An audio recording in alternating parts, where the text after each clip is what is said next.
let's talk about spirituality here. If anyone has any comments around the topic of, spirituality or just any kind of uh, things they want to say, it's an open floor. So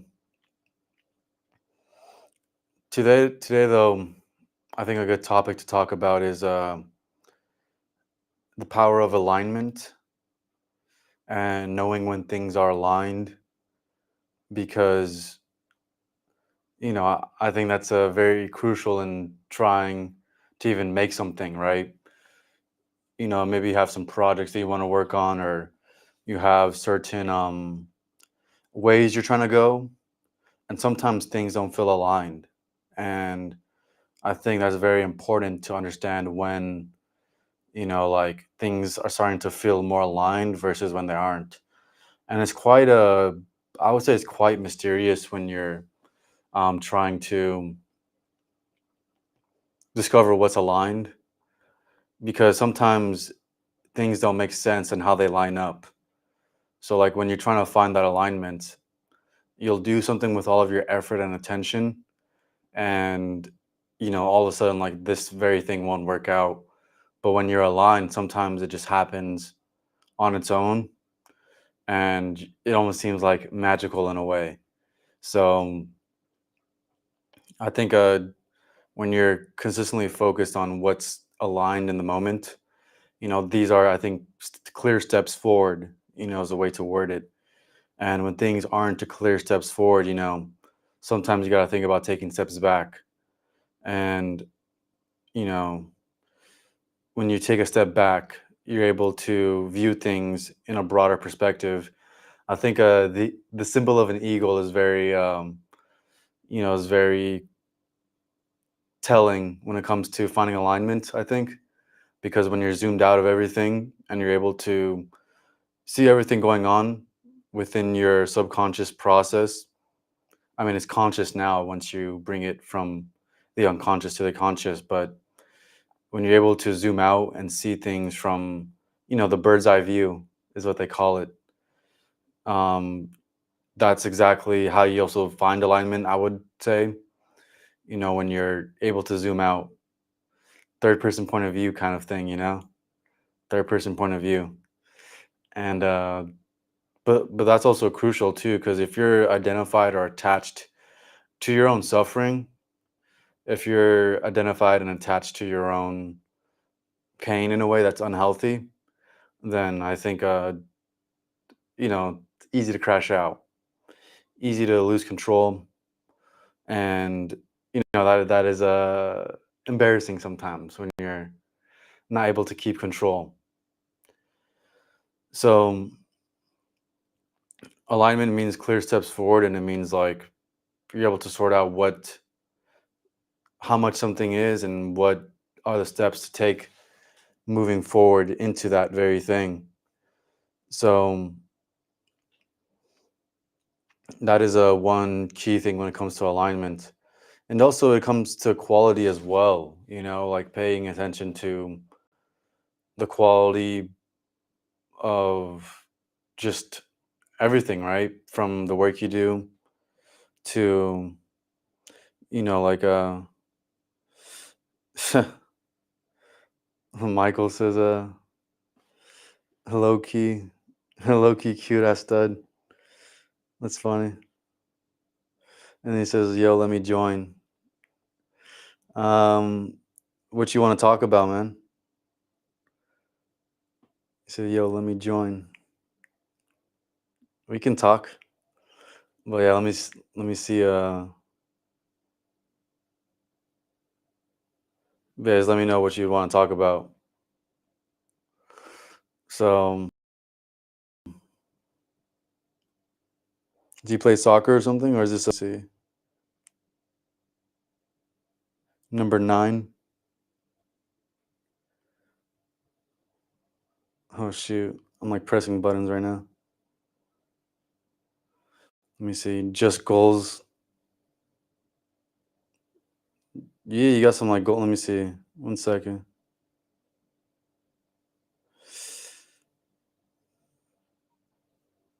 just goals.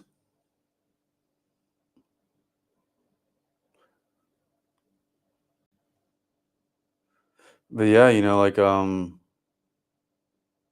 being aligned is very important. So,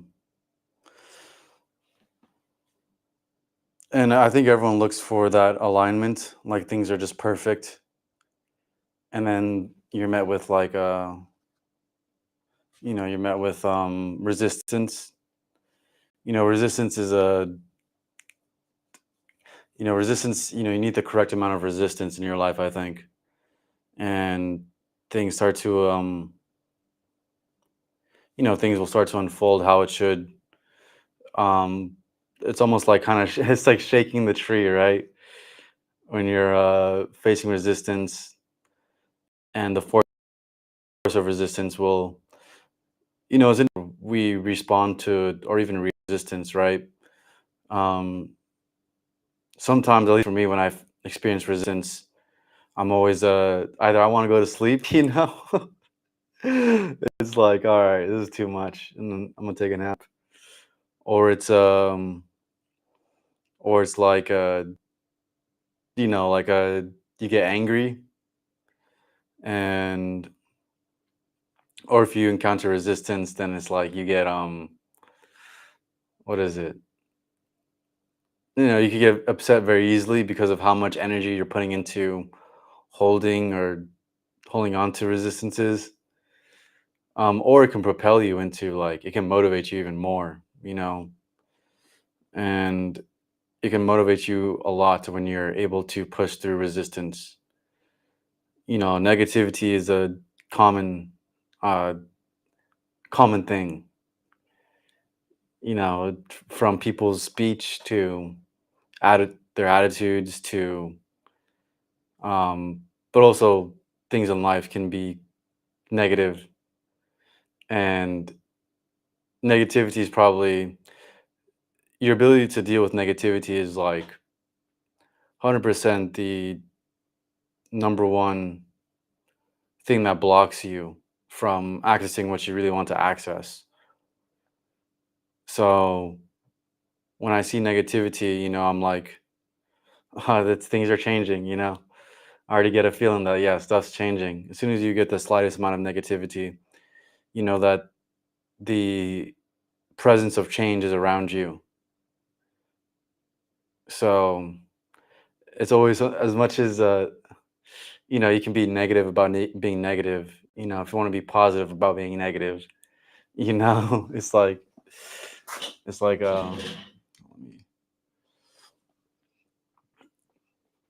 but yeah, it's like if you can be positive about being negative.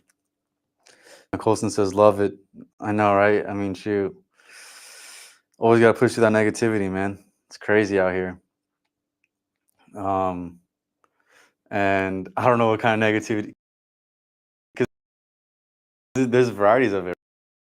There's like tons of stuff like the smallest things, and the smallest things can really throw you off your game.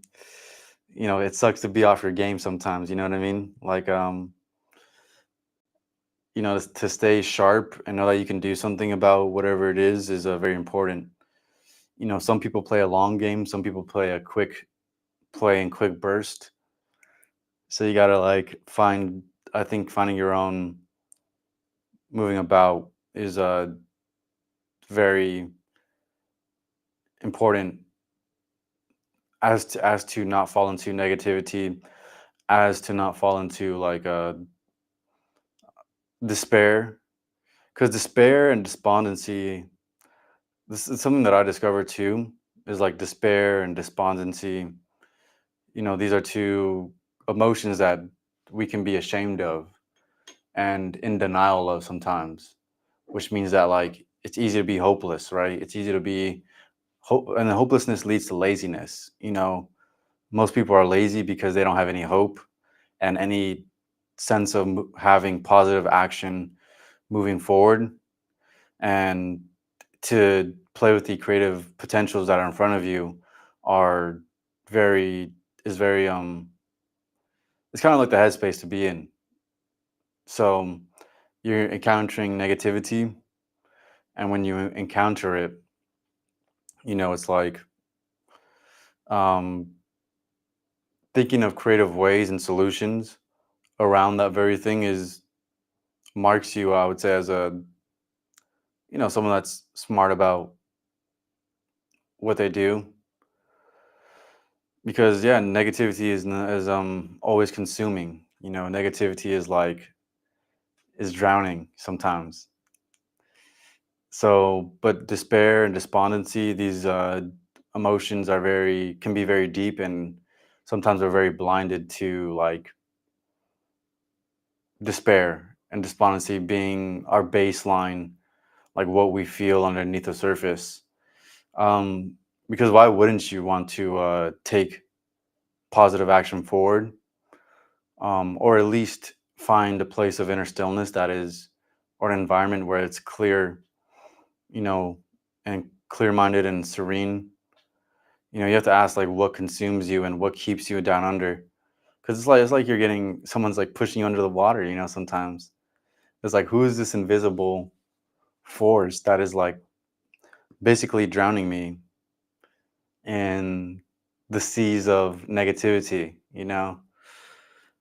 Because shouldn't it be simple? Like in my head, I'm like, yeah, shouldn't it be simple to just take steps forward? Why do things get complex in the process? Because it's like when things start to get complex, you again, like it's you automatically either want to go to sleep. You're like, oh, this is too much, or it's kind of like you respond with agitation. And I think agitation is one of the big key things that makes you lose your composure when you're always consistently getting agitated about the smaller mistakes that you make. And agitation is that's a difficult emotion sometimes to get the initial agitation off of your skin. To get the initial agitation off your skin is difficult. You got to shake off the dust a little bit.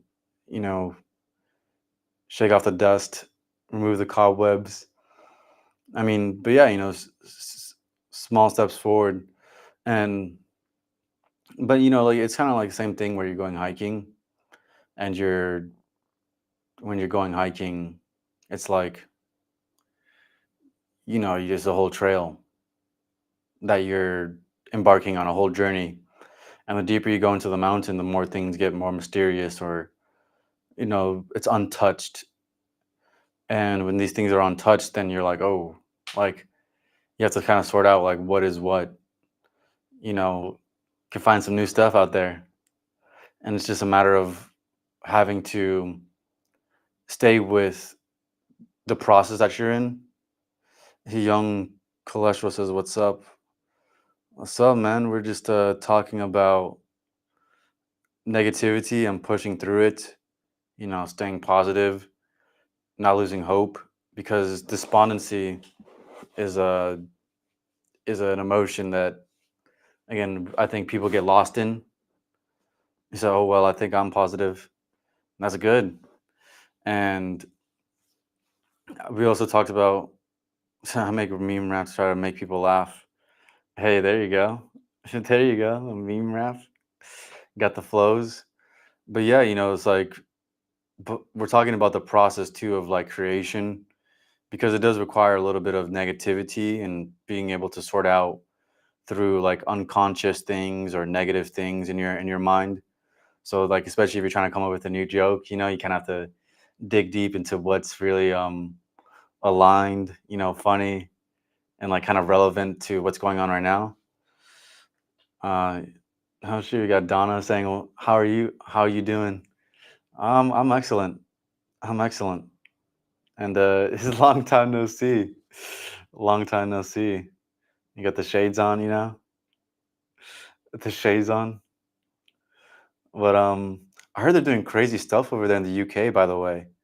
You know, and so to the YouTube, I mean, everywhere they're like locking you down on YouTube and like identification. I mean, I probably shouldn't talk too much on it, right? But you know, it's interesting stuff going on, don't you think? Um, you said, yeah, well, I usually rap about my weight and how I'm rich. Hey, there, that's a good thing to rap about. You know, how you're rich. Put that out there real quick for everybody to listen. How you're rich. And I mean, wealth is its own thing, right? There's a lot of key elements to wealth. It's interesting. You're like a nice background. You're the star. I know, right? Shoot. I mean, one thing I thought about too was a Hollywood. I don't know why, but like, I mean, being in Los Angeles, like you have the walk of the walk of stars all across. It's a little bit of inspiration, just amongst the stars. So I think there's a galaxy over there for you. I bet your galaxy somewhere up there as well. Let me know which one it is though, which coordinate your galaxy is in the background. But this is the landing base for this is the landing base for yeah, for me, I guess. So whenever we meet up, we're gonna be amongst the stars, and whoever joins is gonna be, amongst the stars. See, I'm not sure. I'm sure what's going on here. Should I keep focus on me myself? Yeah, fuck all that craziness, huh? And another thing too, by the way, that people have noticed, but the streams are a little bit like behind. So like if things feel a little awkward on timing, like I think it's just because like it's a minute ahead or something.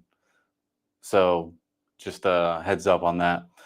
Um, probably got to find either got to upgrade or find a new platform to keep, on the timing.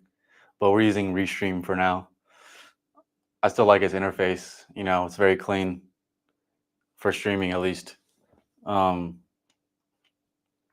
so yeah, no, you got like at this point too. I'm locked in only on myself. It's quite selfish. It's quite a little bit self-absorbed.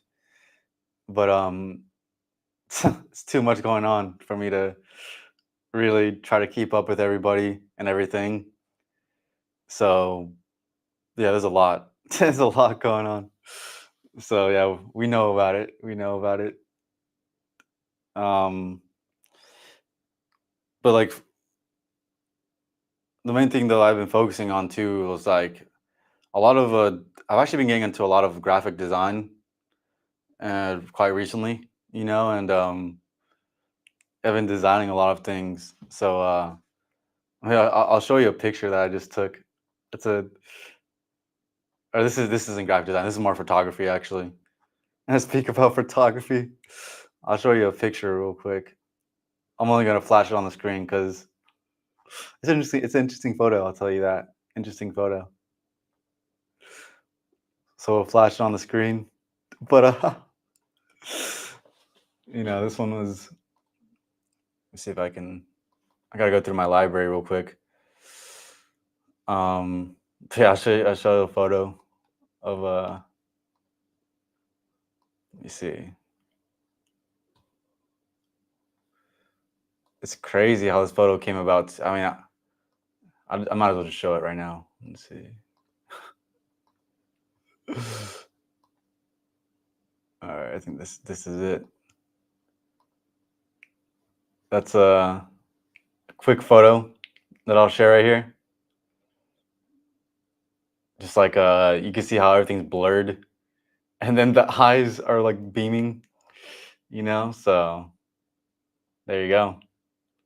It's a little sneak photo right there. And yeah, the orbs are. You say you've been busy, me too, but I see your videos are stacking up for me to catch up on. Glad to get you on the fly, but I know stacking up is a good word. You know, that's what we're doing, stacking up, right? Stacking up,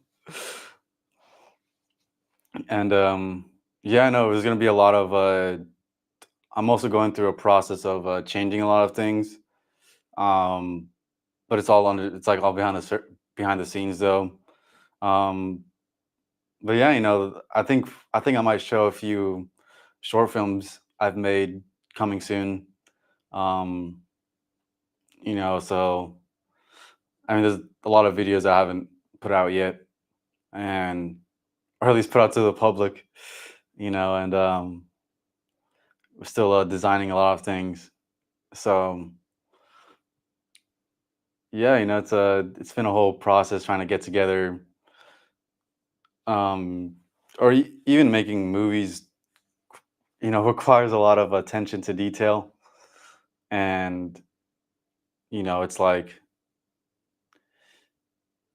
I don't necessarily have like a whole production and kind of thing. Like usually I either make film solo or like it's like me and one other person, which is interesting dynamics. And or it's music videos or different stuff like that. Um, but that's not even expanded minds. It's not even like this particular brand, but how I see. It's great to see you do your thing. Yeah, yeah, of course. And I bet you're on the same thing, just doing your thing, you know? So just go moving about.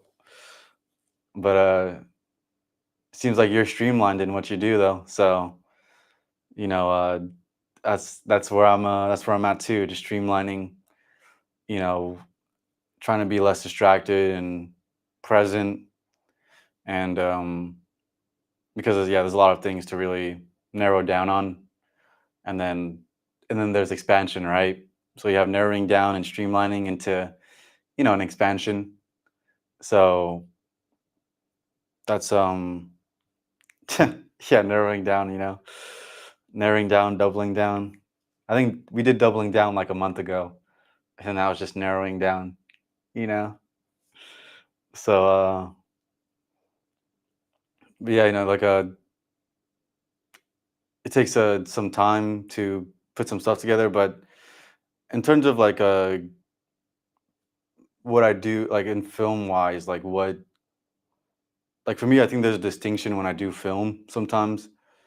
Um, you know, sometimes when you're trying to put together a whole composition, I'll say like that, you're having to search deep. And when you're having to search deep, like, it's like what's inside of your depth, like what's inside of you that makes this composition uniquely how you are.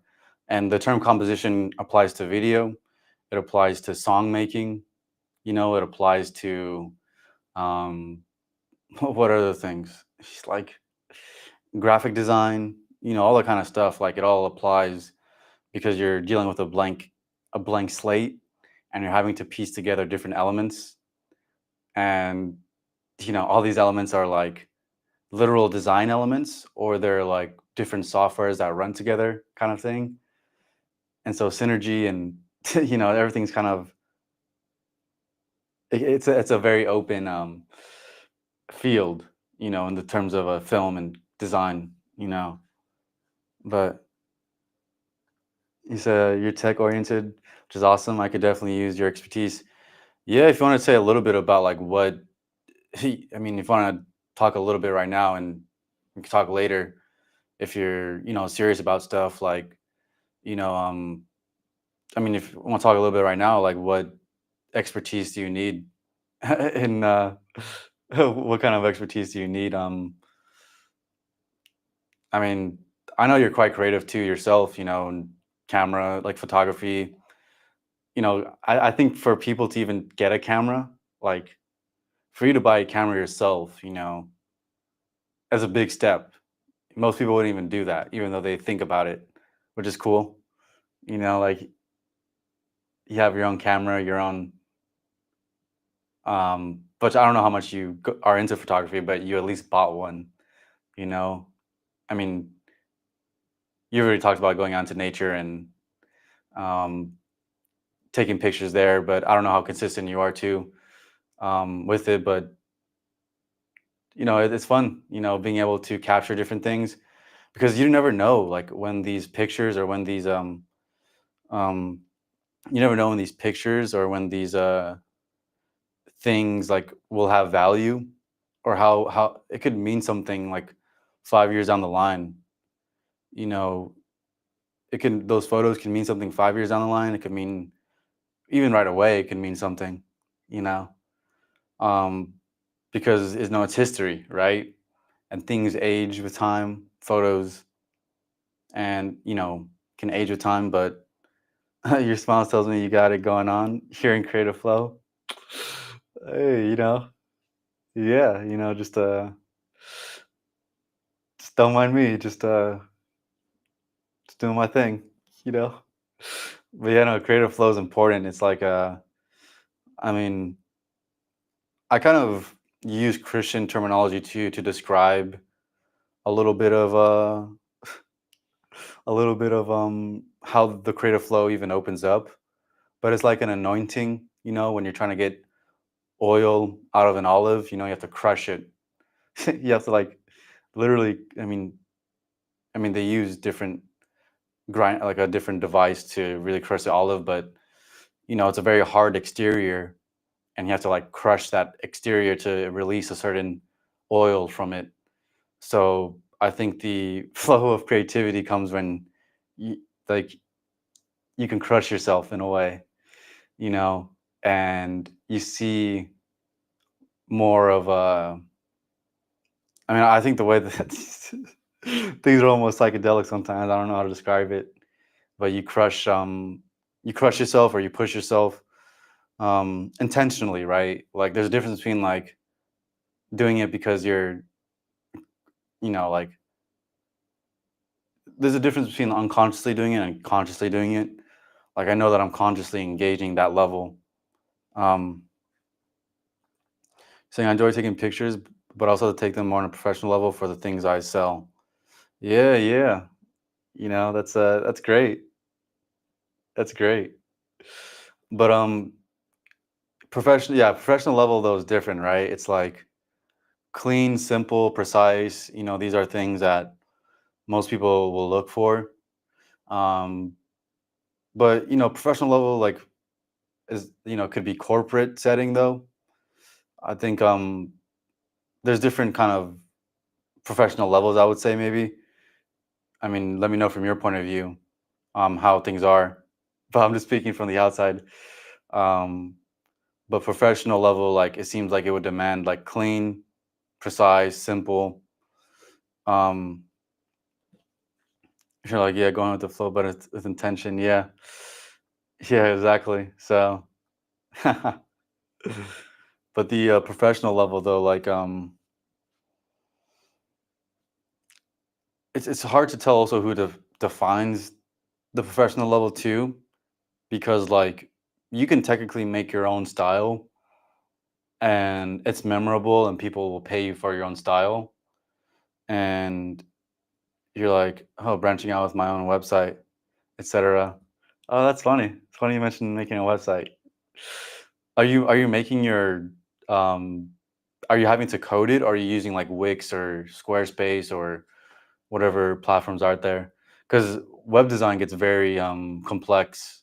It gets, you know, having to embed everything, making sure that you know, everything fits on its own dimensions for mobile and um for your desktop. But yeah, no, it's good to branch out on your own, right? Because you probably yeah, the algorithms, yeah, algorithms, etc. That's great. Yeah, algorithms. Typing in those keywords in there. Yeah, it's a lot of depth. Talking about depth, because you have the front end.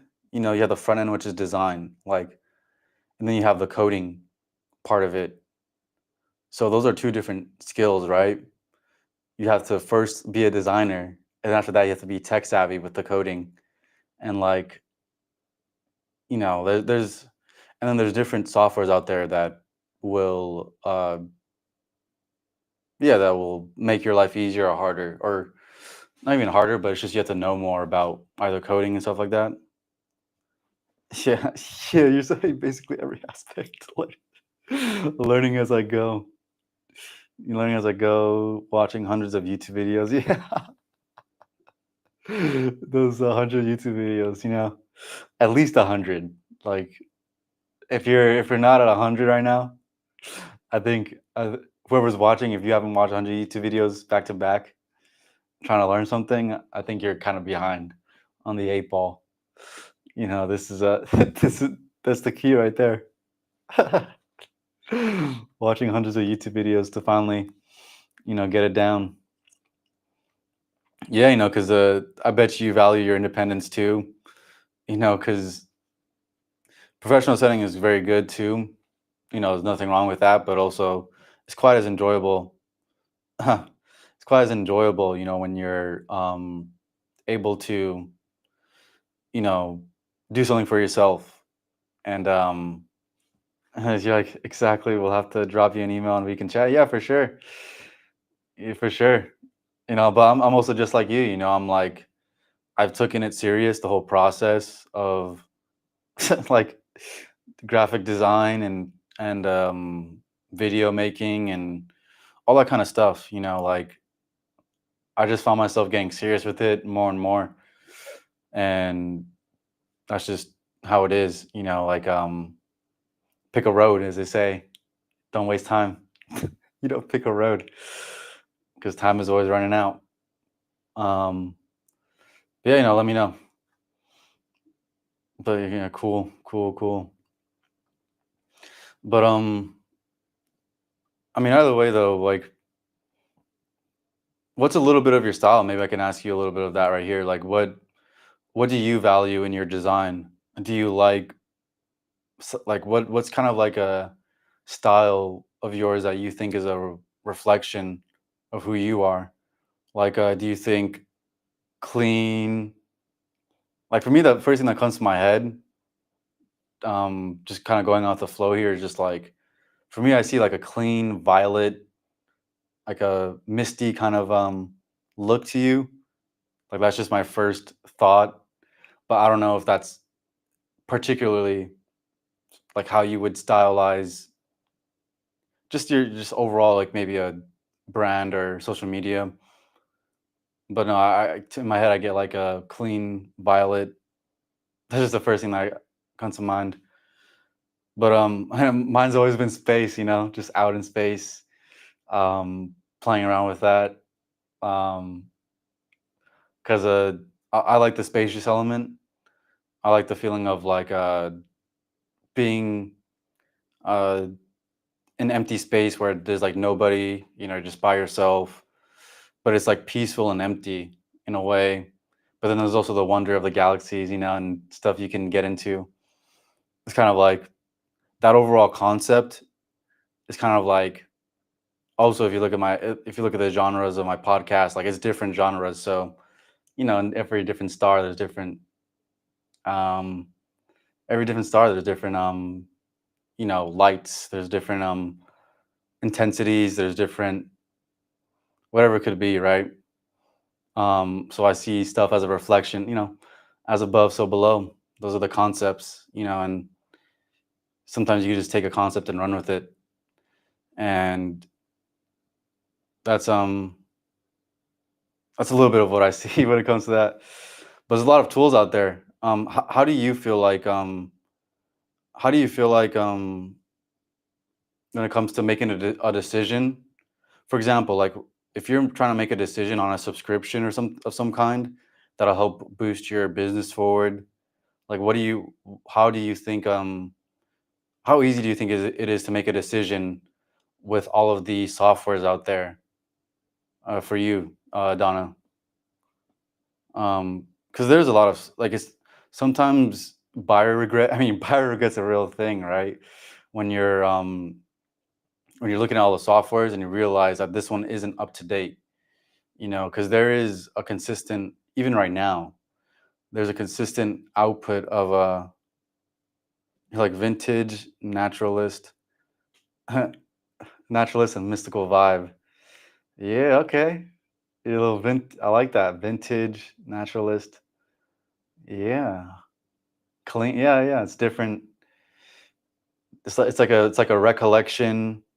There's a little bit of you're dealing with natural color scheme, and then but you have a little bit of like a mystique around the entire thing, which is interesting. So yeah, noted. Noted, right? Noted. So yeah, it's like almost, what do you feel like that kind of design, I mean, this will be more personal, I guess. So let's talk about it later, but overall though, that seems like a very good concept. At least in my head though, I think like, okay, vintage, naturalist, mystical vibe, that's definitely would make a beautiful blog post, right? Like, I think someone would also, if there's a blog section, and like if you made a website, for example, and people seeing the vintage look can kind of like find an archive of your writings or ideas, and that's one thing like I think would be very resonant.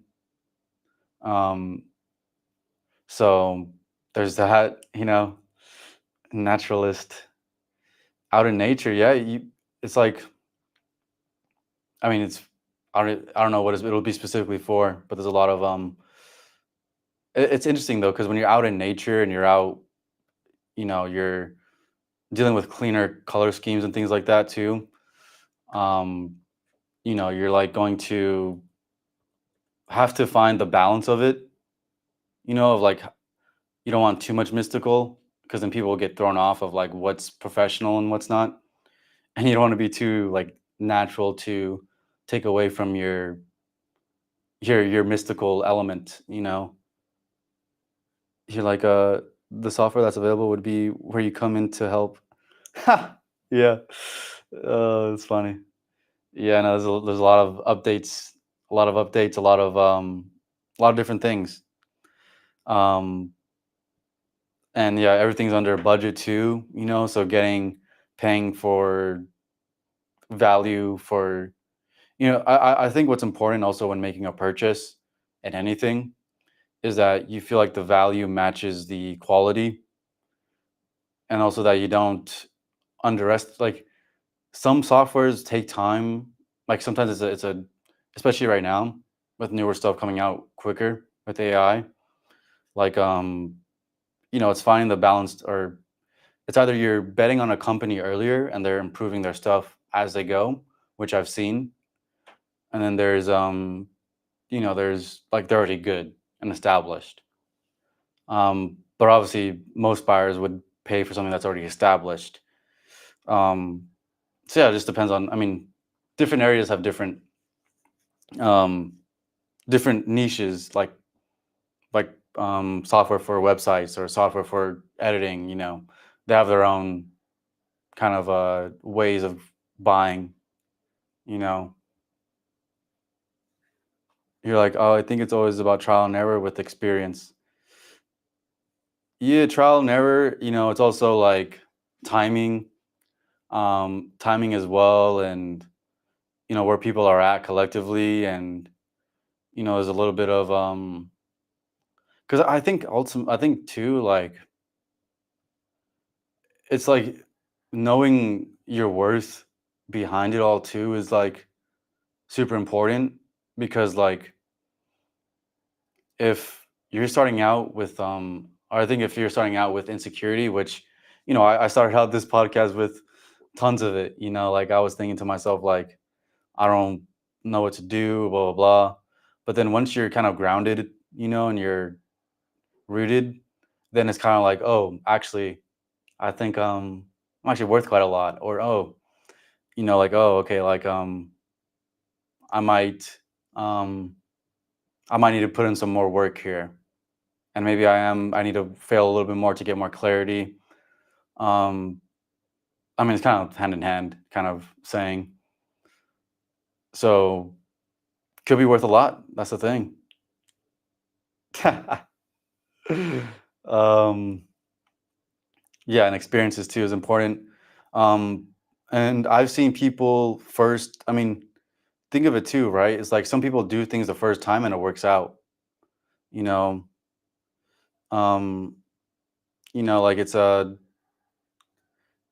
some people do the things the first time and it works out. That's also another thing too. Sometimes trial and error, which is funny, isn't necessary. It's another thing to think about as well. Um, I've had experiences, some with people where it's like, oh yeah, the first time, just first time, you know, and that's just sometimes it happens like that. Sometimes it is trial and error. Um, I think also money, clean transactions, who you transact with is very important, and that is a very heart-centered thing. You know, it's a very heart-centered thing when you're dealing with money, and like if you're, it's I mean, yeah, like you have to be in your heart, and like it's an alignment thing too. You know, so yeah, this is my fork in the road. So I did go with established package or branch out for myself fully. Yeah, fork in the road. I think everyone's been feeling that. I know a few people collect. I know a few people as well collectively that that's exactly the path that is this month. Um, you know, this month has been really presenting. So everyone's been feeling the pressure of it. The fork in the road is opening up for sure. The fork in the road is definitely opening up, and kind of pick a road, as they say. Say, do you research about before you make your choices? Difficult not to procrastinate. You research a lot on making this. Yeah, definitely.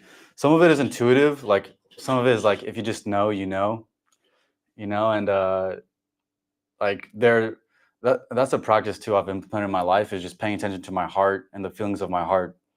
So sometimes things you will know right away. It's like, oh yeah, I can make a quick decision because um my heart says, like, I can feel the resonance in it, and I know it's a good company, especially even based off the design. And like I think over time though, you do your own research, you kind of get a gist of what the market is in terms of like packages, because usually people will sell packages on, like, for example, video editing software. Some people charge monthly, some people charge a one-time payment. And when you're familiar with how people charge and like how much you get based off of what you're being charged, you kind of already have in your head like what's valuable and what isn't, and what has more potentialities and what doesn't. And it's also a timing thing too. Like when you're also paying for a software, you're also paying to narrow down a process, which will take. I mean, in the past, obviously, when technology wasn't as advanced, like when technology wasn't advanced back then, obviously it takes more time. But usually, softwares now are trying to speed up their workflows. Um, but yeah, I think it's important to do research. Like, I hate also being left with the feeling of like I just bought this thing and it's shit quality and I can't do anything with it. I've only made a few of those errors, I would say. I'm trying to think of which ones. What an example would be. Some of it was just like um, some of it was like video editing packages. Like where people would sell like different backgrounds or different overlays. Some of it is good actually, but some of it was just like, they sold me like the price was a little too high, but like it still is worth it, I guess, in terms of like I'm able to make something quicker because I already have a design element that I saw in there that was like, okay, and also you can make it your own too when you're you can make a design your own when you're able to also utilize the software and change it to however you like. But it already comes with licenses when you buy that kind of stuff. So, I mean, licensing is another important thing. Like if you're paying for something, like usually, I mean, I could go on and on, but last thing with it is just like licenses, like some base packages that when you buy them, they come with the licensing for commercial use, as in like you can make money off of it. And sometimes like some of that some of them don't have it at a base level. So it's difficult for me to have the time to do all that on top of work and family and life, etc. So it would be great to link with someone who can do that side of things initially, at least. Yeah, 100%. And yeah, you have to kind of think about the system you want playing in the background, because how much of it is maintenance, how much of it is like you checking in on it or someone else checking in on it, like it's yeah, it's like important to, I mean, because yeah, it does take time. And yeah, it just depends on how clean you want things to look, like yeah, everything just, you'd have to take a sit down and look at it, and exactly, the fine print is important. Yeah, and the quality is important too. Like I'm someone too, like I can get picky about quality, like um and sometimes, at least for my own personal projects, like sometimes I will take my time with stuff in terms of my own personal projects, because like things need to be like very well, like very fine, I would say, or very good. In terms of video, I have very um interesting stuff coming out, but I try to move the quickest though, and there's one AI film that I made, and I made it actually. Think of this, right? An AI film, or a filmmaking in general, will take you, at least an animated film, like cartoon, will take you like a month. It'll take you like a month to like 3 months, like all manual, like you're an expert, or you already know all your settings, you know how to do the design. But like with the AI technology, like I made one in like 3 days, like 3 days, like got it done. But it varied though, because sometimes if you're using that software, like and I'm not like fully sold on AI,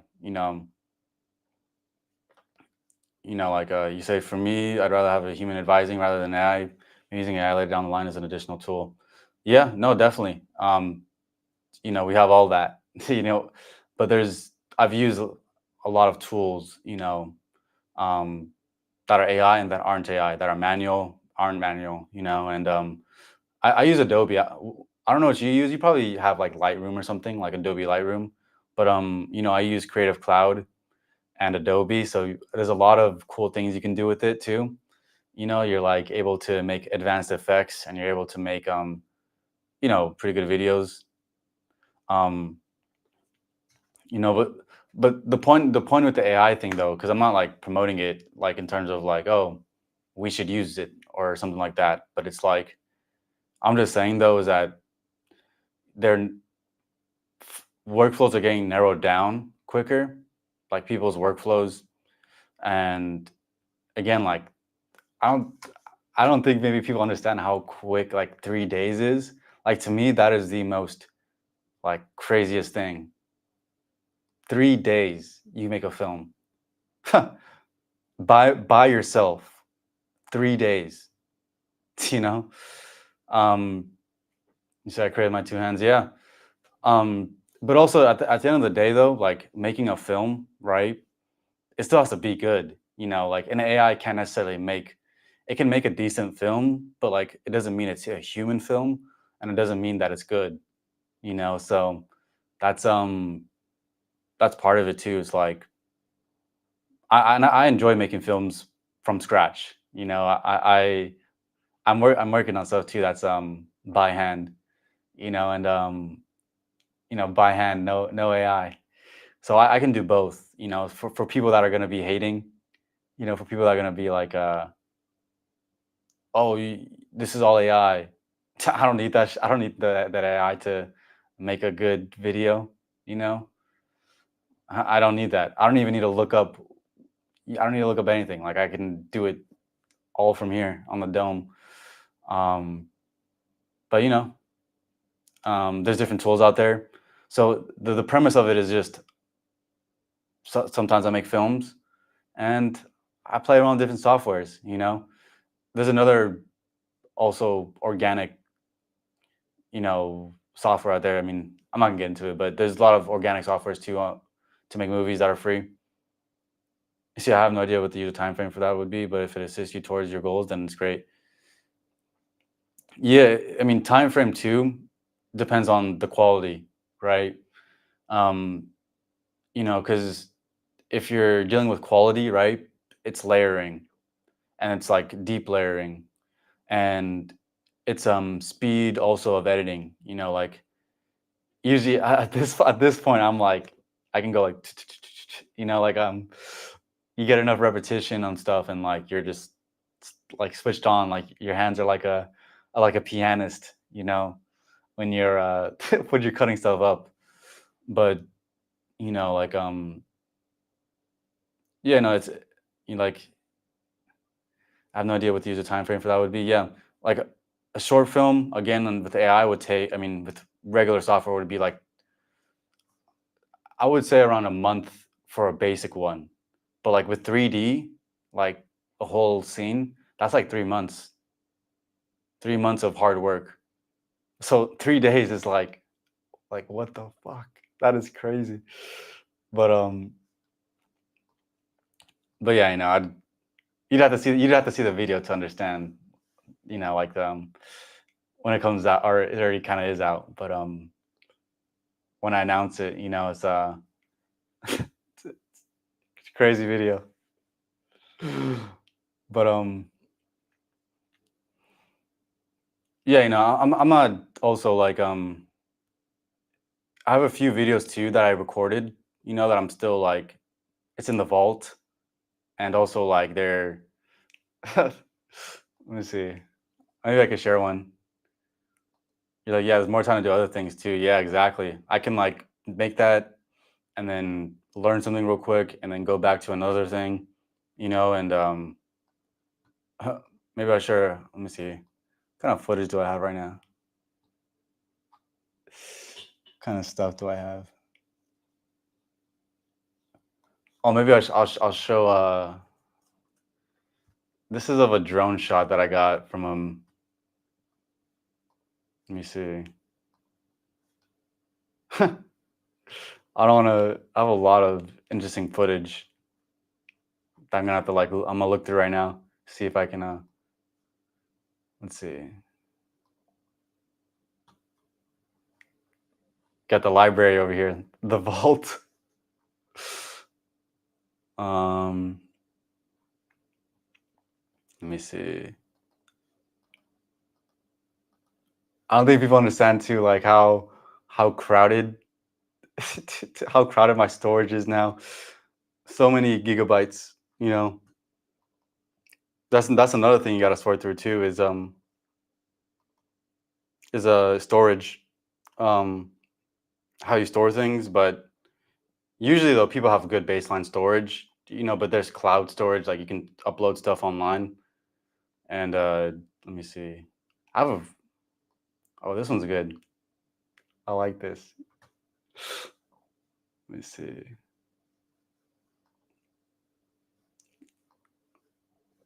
So let me see.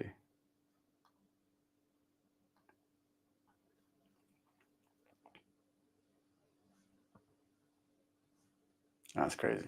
All right. All right, here we go. So this is at the Rose Bowl, and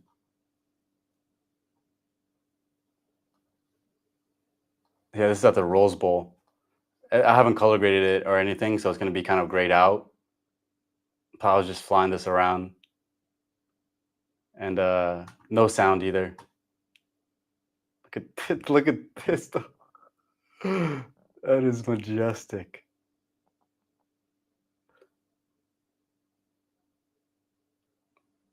I think they were training for soccer too, or something like that.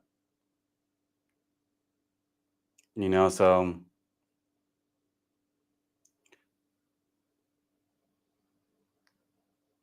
but that's also the thing with design too. Like this can be any color. Like if I wanted to make it look sad, you can put a little blue in there, blue tint, stronger shadows, like something like that. But Rose Bowl, that's where a lot of Barcelona, like soccer teams have played there. College football, they play there. Big games, by the way, big games, and different. I think at this point, I think I'm just flying it around now. I think I got what I got. It goes far though. Yeah, no, it's amazing quality. I mean, that's the thing too. Like this was a big. I wouldn't call it big, but like it's like you're putting money up for this, and like if you're putting money up for something like this, you want to pay at least for a drone. You want to get a good one. Like you don't want to be flying around with a crappy drone that's going to be flying around or crashing out. You know, but at the time when I purchased it, I think this was like the front of the line kind of technology for drones. But now they came out with so much newer stuff. It's like they update so quick with their softwares. Let's see. Yeah, just flying it down now. Yeah, so I'd actually we would always go for runs here, by the way. Like, we would this is a spot where everyone wakes up in the morning, and they're like always going for morning runs, jogs. This is out here in out here in Cali, California. But everyone would wake up, go for their morning run and jog, and all that kind of stuff. And let me see. We had back in what do you call it? Well, they have a golf course right here too, by the way. Very nice, very fancy golf course called Brookside, and I'm fucking spinning over here. It's crazy. I think I have one more that's pretty cool. Imagine the contact lens shape of the stadium. Yeah, that's funny. Let me see. Maybe I think I have a better view of the stadium too.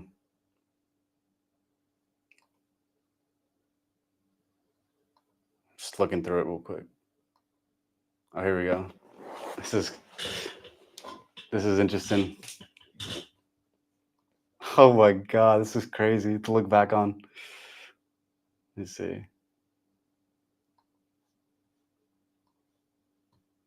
Bird's eye view is amazing. I bet it's addictive to be able to have this perspective. It is. No, it is. Because, like, oh my God, the bird's eye view. Always got to keep a bird's eye view on things, Always got to keep a bird's eye view. And let me see. So, see, I'm flying it over here. See, everyone would go for their morning walk over here, and then we would do interval training right there, actually. So back in high school, I did cross country, and like around this dirt loop, we'd always do interval training, like sprints for like 30 seconds. But it's just people like, and they start their half marathon starts right here, so right in front of the Rose Bowl. I think they have a half marathon that people do, and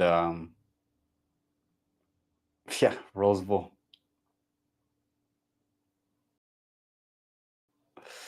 So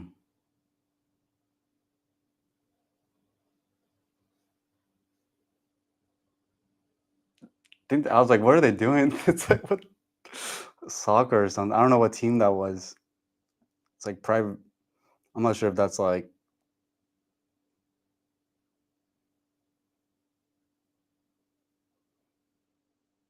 I think it's just.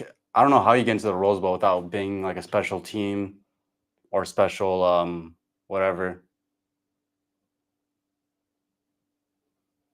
Yeah, no, that's where they start the half marathon and many different activities. They'll have like I think fleece market there too, the Rose Bowl fleece market. Let's see what else. What am I doing? Let's skip the bad parts.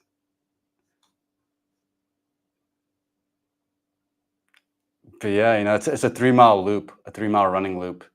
So you can see people in the background going around that, and people go for just a 3 mile loop. Yeah. Let me see. Oh, my mic's about to die. But Let me see. I'll take this off real quick. Where's the cheerleading team? Shoot. I don't think you woke up that morning, Donna.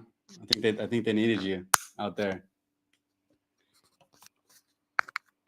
Let me see. I think there's this, so this here too. I totally forgot I had this footage. But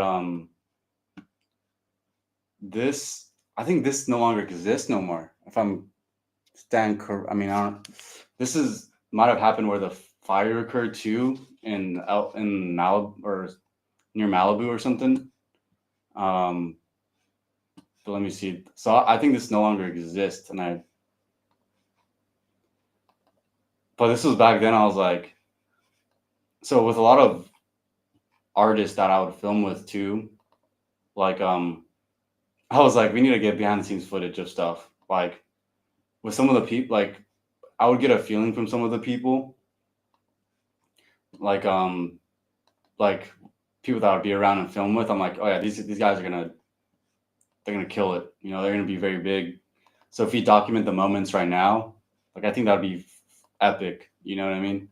Like that would be like you have something that you can look back on. It's like, oh shit, like that could be something. I always had a feeling around that, and I went with that gut feeling. You know, it's like I think it's very important to pay attention to that gut feeling when you have that about somebody.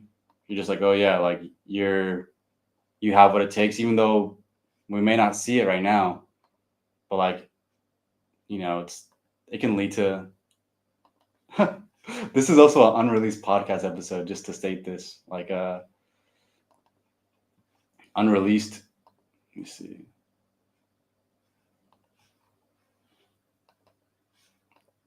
No, where is it?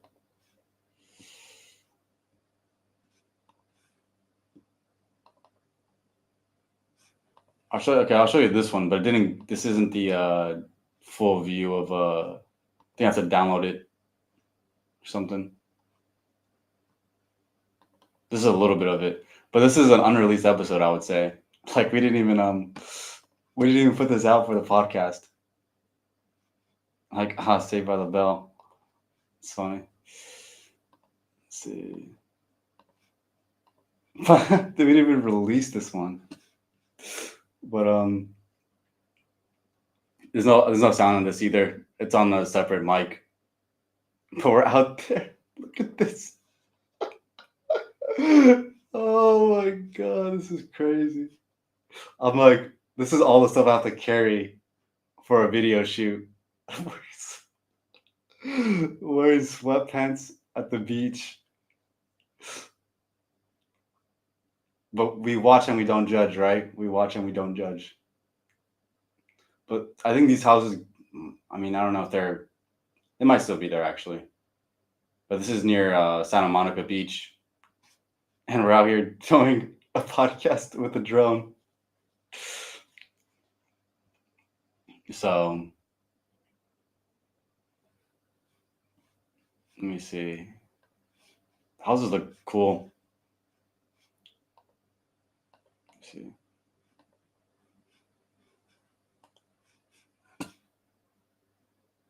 Houses are great. It's kind of like a extra EMP extra content. Yeah, it's a little behind the scenes, but you know, I actually gotta find that other one because those those shots were fucking beautiful. You know, those shots were beautiful. Let me see. See, is there anything else that's shareable right now? Don't want to share too much now with the videos. A lot of it's gold. Ah, let me see.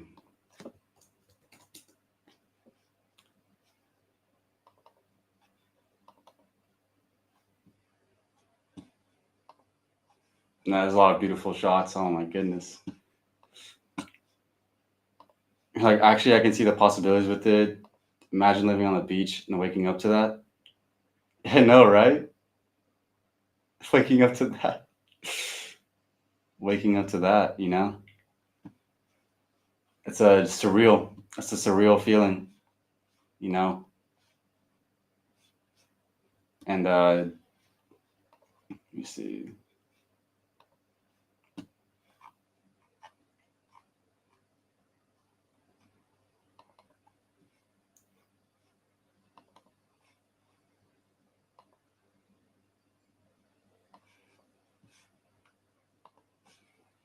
Yeah, no, it's not.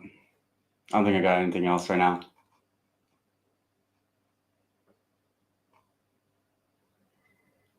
I used to try to document actually back then. See, hope they ate still there.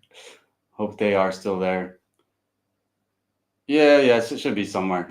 I'm just I saw it like a few days ago. I'm just like have a lot of just a lot of files folders that on the spot live stream I'm not able to sit into and find this specific spot, you know. Yeah, I'm not gonna do this on live stream, but I have an idea where. I mean, SD card wise, I know where it could be, you know. So I know where it is. So yeah, that's some of it, and yeah, we filmed Santa Monica area, and I don't know. I got a text. It would be funny to just go through some of the how you're saying the houses. Yeah, I hope they are too. Let me Google it actually, dude. The houses on Santa, because I saw Santa Monica look terrible. Let me see. So yeah, some of the houses on Santa Monica beachfront were impacted by the Palisades fires, with some being destroyed. Oh shit, maybe not, because that area was probably a mile or two away from the pier, and I mean, I don't know how much it spread. To be honest, I'm not gonna make it seem like it was a horrible, like everything burned, but but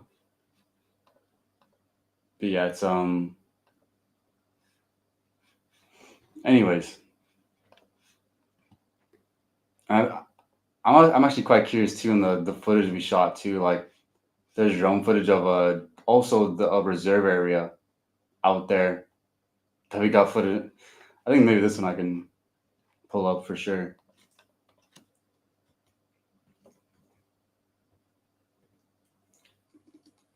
So in this area, I think there was a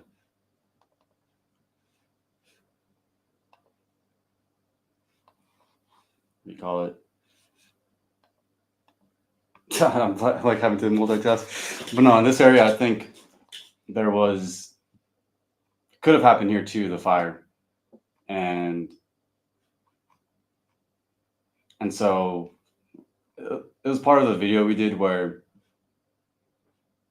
we if this is how I end by Noah Vela, and I flew the drone out in that kind of hiking trail.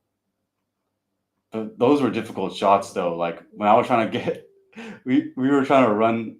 I was trying to get a shot of him running down the trail, and the dude was running fast. So I had to like, oh my god, he's running fast. So I'm like, I had to track him down and keep the drone smooth. So it's sometimes a challenge when you're flying in specific when you're flying in a specific way or for a specific kind of action. Let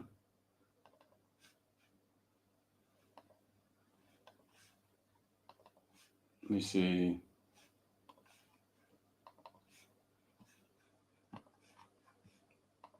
Have you ever flown a drone, Donna? You ever flown a drone, or have you ever Because or do you think they're scary to fly? Because I think a lot of people when they hear about flying a drone, they kind of get freaked out, or like it's kind of like, oh shoot, it's like the crashing part is could be very serious. Could be very serious with the you crash into the wrong thing. But these are quite safe though. Or at least the one that I have is quite safe. Like I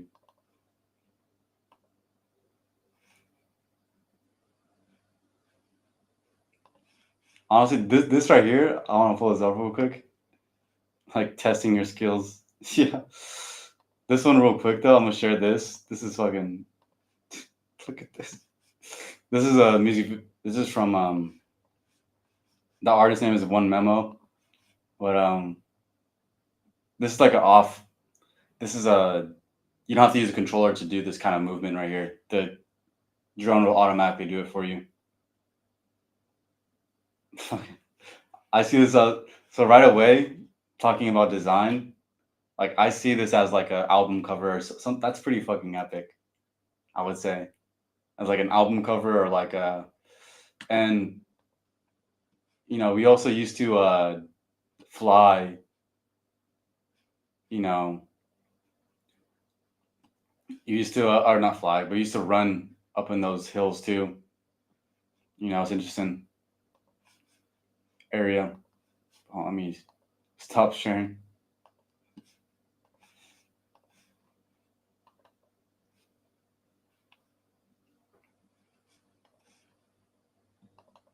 Mm.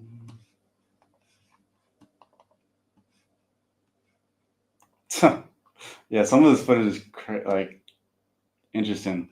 I'll tell you that.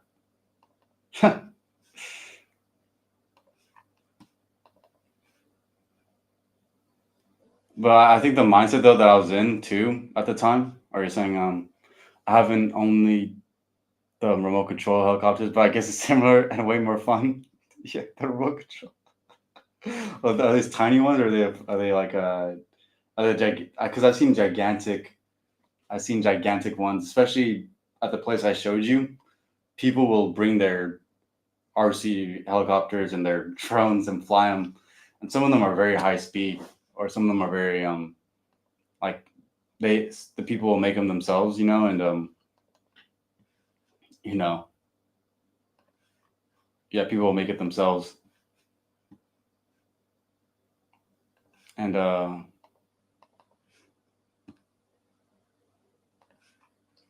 yeah,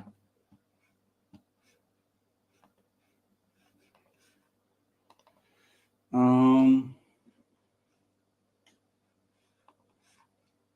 no, if I can find it, then it's whatever. I'm not gonna trip about this right here. Dang, this is actually crazy.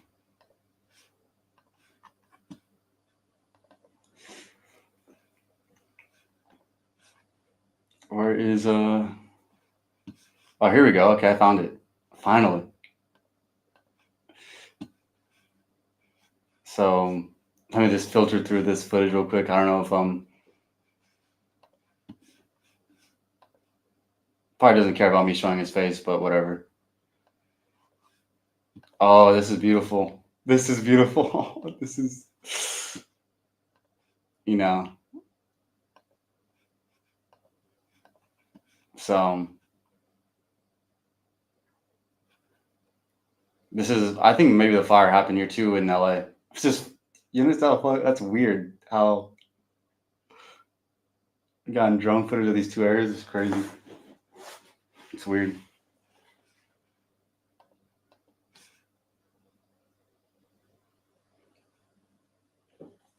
Yeah. Just looking around.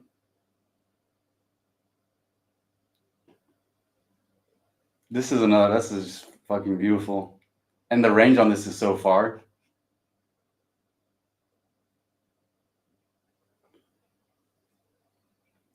This is behind the scenes of if this is how I end right here. Behind the scenes. Wasn't in the video, I'll tell you that. Wasn't in the video. That's Malibu.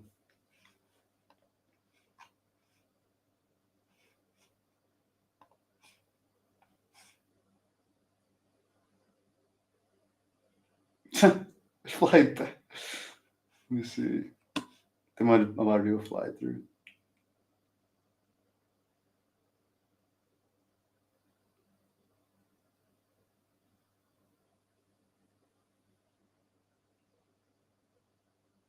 I don't even know what kind of shot I'm trying to get right here. I don't know the headspace I was in, but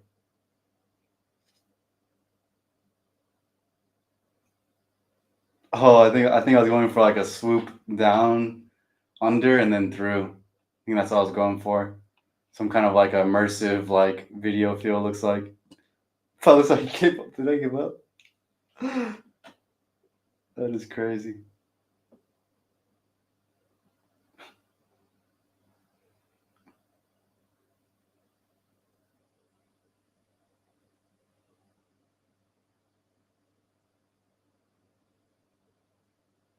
Here we are.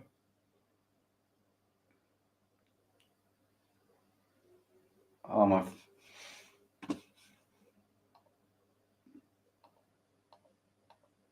Yeah, it's the same thing over and over. But yeah, beautiful footage shown like a pro. Done like a pro. I mean, that was our funny joke with each other. We're like, we're professionals, you know. We're professionals. You know, I would always like we're professionals, man. Because sometimes it's like when you're in the process of getting footage, sometimes like people want to go like that and like skip through stuff. And I would always be like, come on, man, we're professionals. You know, that'd be my way to get them back on. It's like, come on, man, we gotta like actually get some good footage, you know. And personally, it's like if I don't feel like I get good footage from what I film, like if I don't feel it, you know, I can look through the footage and like I think I pay attention a lot to my intuition when I film because like if I'm in a scenario and like I don't feel personally that I have a lot of footage, then I'm gonna like film even more, you know. And when I've done that, you know, it's you know, boys and their toys, huh? But you can easily take it to the next level. I know, right? It's more than just a toy. It's a vehicle, if you will. Um, but let me put on my mic again.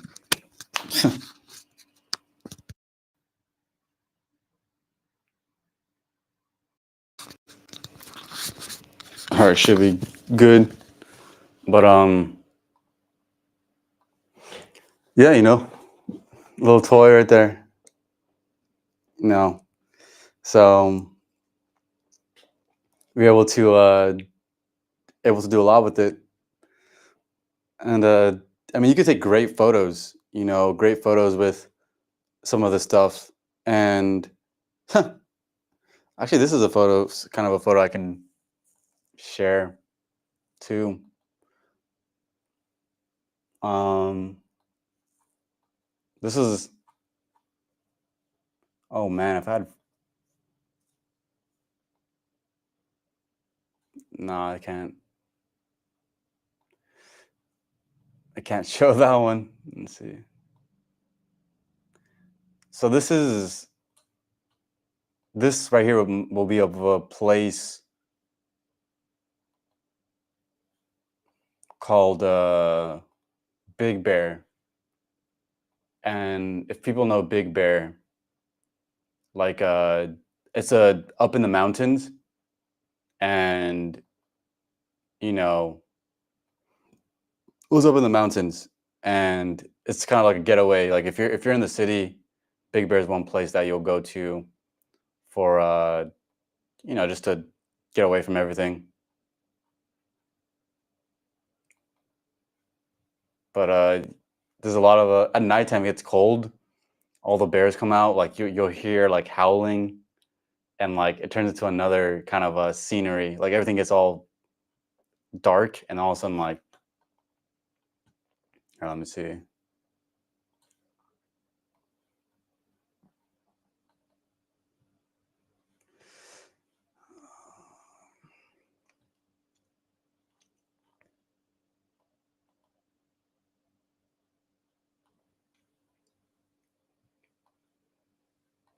All right, I'm gonna share this one real quick, and that's enough sharing. Let me see. There you go. That's Big Bear Lake, and this is yeah, no, it's just a cool little place you can go to. A lot of hometowns, like there's a village, they have a small village there. They got boats, jet skis, like kayaks, all that good stuff. Mountain bikes, so it's a pretty cool place. People go take their boats and everything. Oh, you said you got distracted by the beautiful bright orange full moon here tonight. Oh shoot. Is that picture worthy right there? Shoot. I mean, orange moon, huh? How many times does that happen in the UK? How many times does that happen? A bright orange full moon. It reminds me of it's kind of random. Orange sherbet, that flavor, that's what that reminds me of. A bright orange full moon, like an orange sherbet kind of flavor. That used to be one of my go-to sodas, orange sherbet, or like or what was it, orange soda, the cream soda, if you will. It's like an old American kind of soda. I don't know, or what do you guys call it over there? Pop? A pop? Wait, let me see. Soda pop? What do you call it? UK term for soda. No, I guess it's just soda. I guess it's just soda. Oh my god. That's crazy. So yeah, the always there's a lot of places you can always just get photos of, and you said it looks like the sun. Oh, looks like the sun. Look at that. I mean, did you know about it before? Or is this just happening right now? Did you know about this? Did you plan on your did you plan on your evening being full of bright orange tonight? Or was it you just found out about it right now? Well, that's interesting, the sun, huh? That seems very rare actually. Let me see. Bright full moon UK right now.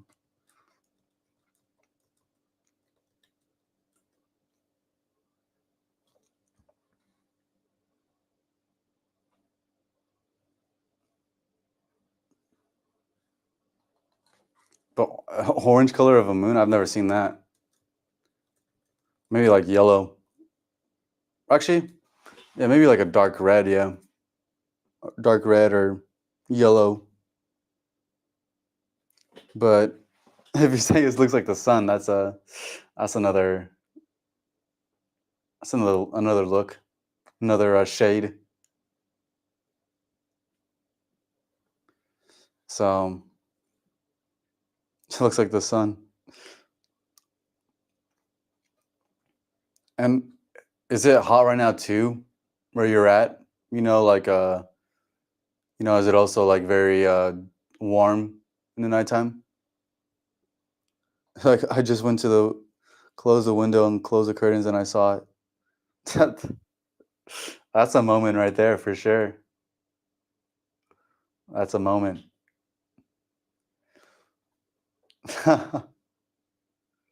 Just went to close the window, just all casual. You just happen to stumble upon, a bright orange moon in all of its glory. Something casual. Nothing too crazy going on here. So I've I've never seen eclipses in the sense of like putting on glasses. This is a random thing, but what are your thoughts on eclipses? Those are interesting events. Like it certainly captured my attention. Yeah. No, yeah. See, that's like a when I think of stuff like that too. By the way, like to me, that's a song right there. Like, it's gonna sound weird, but like for me, when I hear of a moment like that, that's like a song in my head, and that turns into like a painting or like that's a cool photo to take, or even like that could be a sort of like a video or a movie. If you think about it, like for me, that like being in that creative flow, I'm always like, actually, that might be a song, or that might be a orange full moon. Because the orange frequency, right? Or colors have a frequency, and the frequency can be extracted. That's just how I see it. So like an orange color could be more of a like energy, but like in a very smoothened way that has like a sort of tang, to it. So you just figure out what instrument or sound or effects, match that in terms of a song. So that's just my thinking sometimes. I'm like, yeah, I like capturing those moments too. When you're able to just casually walk to the window and just see a bright orange moon or yeah, to me that's I mean honestly, to me that's money. That's when I see moments like that, I'm like, yeah, that's exactly how you want to capture stuff, or that's what you want to capture. Because I think there's I mean, because that's when time slows down, right? Your time slows down, and it's like all that matters in that moment is just the just that bright, just a bright orange full moon right there, and then then yeah, when time slows down, then it's like the frames slow down, and then like it seems like a very big moment, you know. So, it's like that's what like as someone that edits, that's what you look for, like in your edits is just those moments, whether it be in 5 seconds or 10 seconds, or if you want to make it last for a while, like depends on how long you want to live out that moment, So when you're able to live out moments like that, and it's a higher paths that are unfolding from an orange moon to who knows, you might be seeing a blue moon or like something mystical, right? In the skies next. You know, at least to me, like those kind of moments mean something, which is why I video it sometimes, or I'll take a picture if I want. But that's the only time I do take pictures, though. I don't just take random pictures, like some people will be pulling out their phones a lot. You know, I just kind of imagine it too, like where everyone's at a zoo trying to take a picture of that same animal, and it's like I would rather because at that point when everyone's trying to take a picture of a certain animal all at once, it's kind of like maybe not here, maybe not, maybe I won't be taking a picture here. Find somewhere else. So, but I don't mind taking the picture with everyone else. But like sometimes I like to find other places and like a bright orange full moon, like that seems like a cool place to, to take a picture. Capturing the attention, right? That's what you're doing in photography. Someone looks at the image and they're like, "Oh wow." They get that, "Oh wow." Yeah, you're like, "I totally agree. Life is art and each moment is an opportunity to capture something special." Yeah, I know, right? Something special. You know, he's like, yeah, it's like you can make stuff special, and either things are special right now or you can make it special, Like, think of that. Think of that one. It's like right now, get the camera, you roll out, get some. I can make it special by just going out and just seeing things from my own perspective, you know, and or you might just be there and the opportunity kind of just opens up in front of you. It unfolds in that way. So always trying to catch your special stuff. Here's another. Okay, this is a photo I could actually see. This is a photo that I thought was iconic, special. But let me see if I can find it. let me see if I can find it. That's funny. No, I got it right here.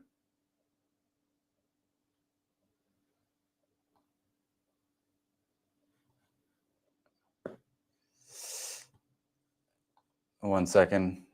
Running the engine.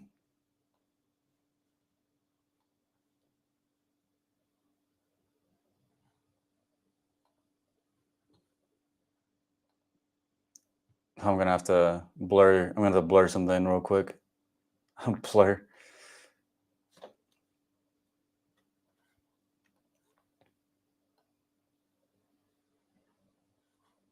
One second. I'm putting a face blur on here so I don't. Consent is very important in the film world, photography or film sometimes. But I don't believe in trying to get other people in photos if they don't want to themselves out there. Like if someone doesn't want their face out there, then I mean, cool. I respect it.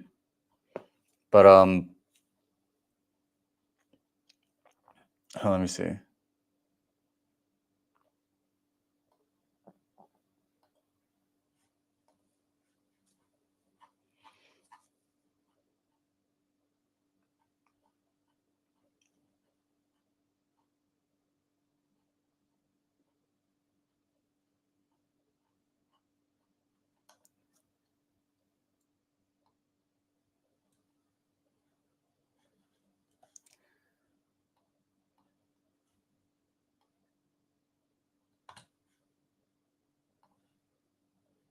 I'm like I'm like working at something on a live stream, which is funny. The thing about me though is I'll go quiet. Like if I start working, like I guess it's super late for you right now. Yeah, it's a little. I mean, yeah, but I get so quiet when I'll get so quiet if I find myself immersed in something. Like you won't be hearing anything from me. I'll just be super fucking quiet. It's like, let me see.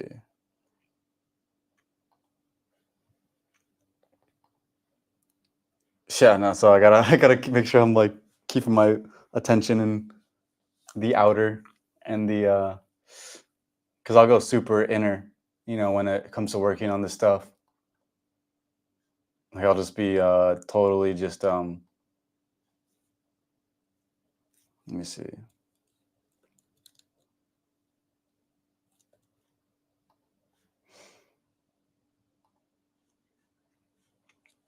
All right, almost got it.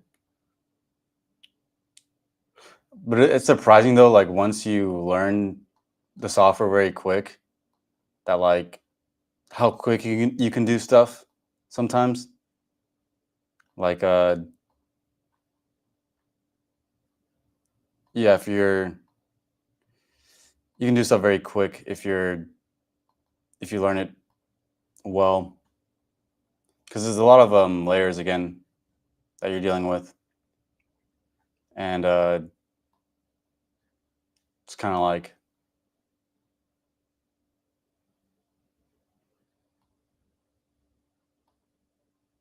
yeah, those layers are always connected.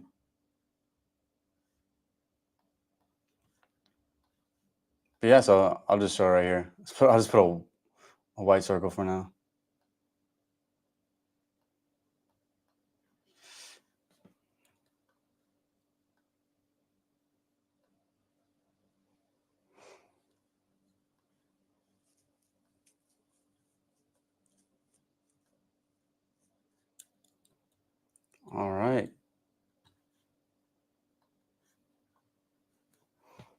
And yeah, this will probably be. Let me see.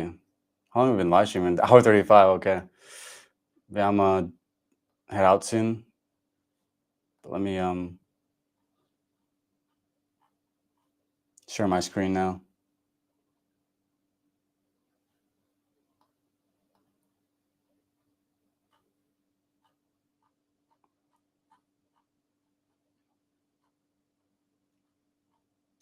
But yeah, is it late for you too? By the way, so we're here watching you work your magic in real time.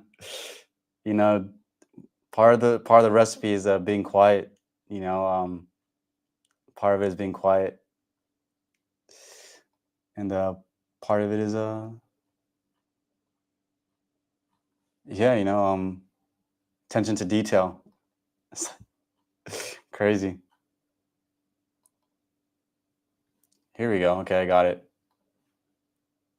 I just added a blur. This is a blur. You know,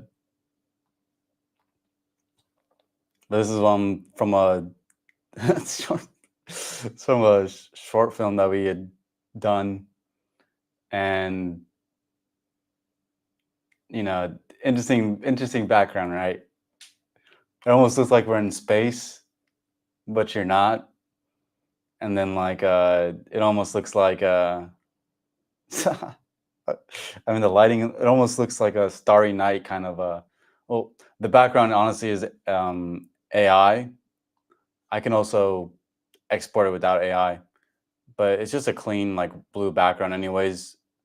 The AI just added a few stars, brighter stars, but the actual version looks just as clean. And like let me see 1 second.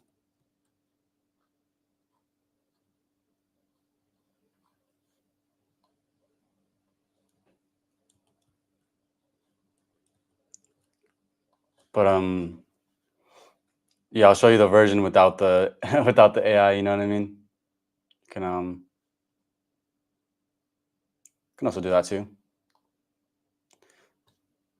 Yeah, more the orange moon, The orange moon, yeah. It's probably yeah, the little orange moon in the background, the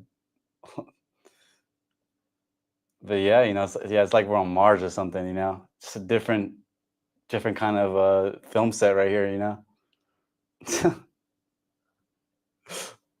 Were you singing? Nah. What's crazy about this moment too. This is the crazy part about this moment. Like so we were walking, it was me and a bunch of friends of mine, and we were walking down we're walking down to this trail here, and I started getting gut feelings in my stomach. I'm like something I feel like something bad's about to happen, I felt like something was off, and I didn't know what it was. I'm just like I started thinking like, "Oh, I don't know about filming tonight," because this is like around 10 p.m., like 9 p.m., and we're going to like a kind of a trail, and like 10 p.m., we're filming that late, and there's sometimes bears around at that time, or I've seen, I've heard people like report on like bear sightings all the time there, but we had gone down there, and that feeling didn't leave me, that kind of gut feeling. And then we get there with all the film equipment, like that light, but the entire setup for this took like 15 minutes for a setup. I had like the light and everything and whatever film stuff I had. And once we had set up, like within like 5 minutes or 3 minutes, we start hearing. So you see how there's mountains in the background. To the left side, there's a whole mountain, like cliff face that, or a whole like mountain that goes upwards, like as you can see, it goes up right here. So to the left, there's one that went up pretty close by. And then, there's a creek kind of going alongside it, so the creek gives distance between the mountain, from you and the mountain. And it's kind of a small creek too, but there's a lot of trees, as you can see, kind of, there's a tree right here. So similar trees to this one to the left side. And we just hear like everything shaking, like we hear the tree shaking. It's like sounds like a big boulder. And we're like, We're like, so by the way, we're filming a horror movie, right? So we're filming a horror movie, and something fucking horrifying, something horrifying is happening in the background, which is crazy. We're out here filming a horror movie, and it's like stuff is happening. There's like, what the? This is a trip. Because how are we filming a horror movie, and now we're actually in a horror situation? It's like, what the fuck? So so we have to go check it out. It's like either we have to dip because it wasn't like a small little lizard noise. You're just like, oh, it was like, shh. It was like, what the? It was like this thing is coming. Like it's doing something. Like it's moving towards us too. And I hope you hadn't been smoking before you went. I mean, I think I was a little high on set, but I'm very calm under. I'm very calm either way. Like I don't. I used to panic smoking, but like I trained my mind, to not be panicked in very intense situations like that. Like I can keep very under control and think of something rational to do. Because I just think that's essential for any level of survival is that you're able to calm yourself down. So it doesn't matter if I'm smoking or not. It's just I'm gonna always be sharp on it, or sharp.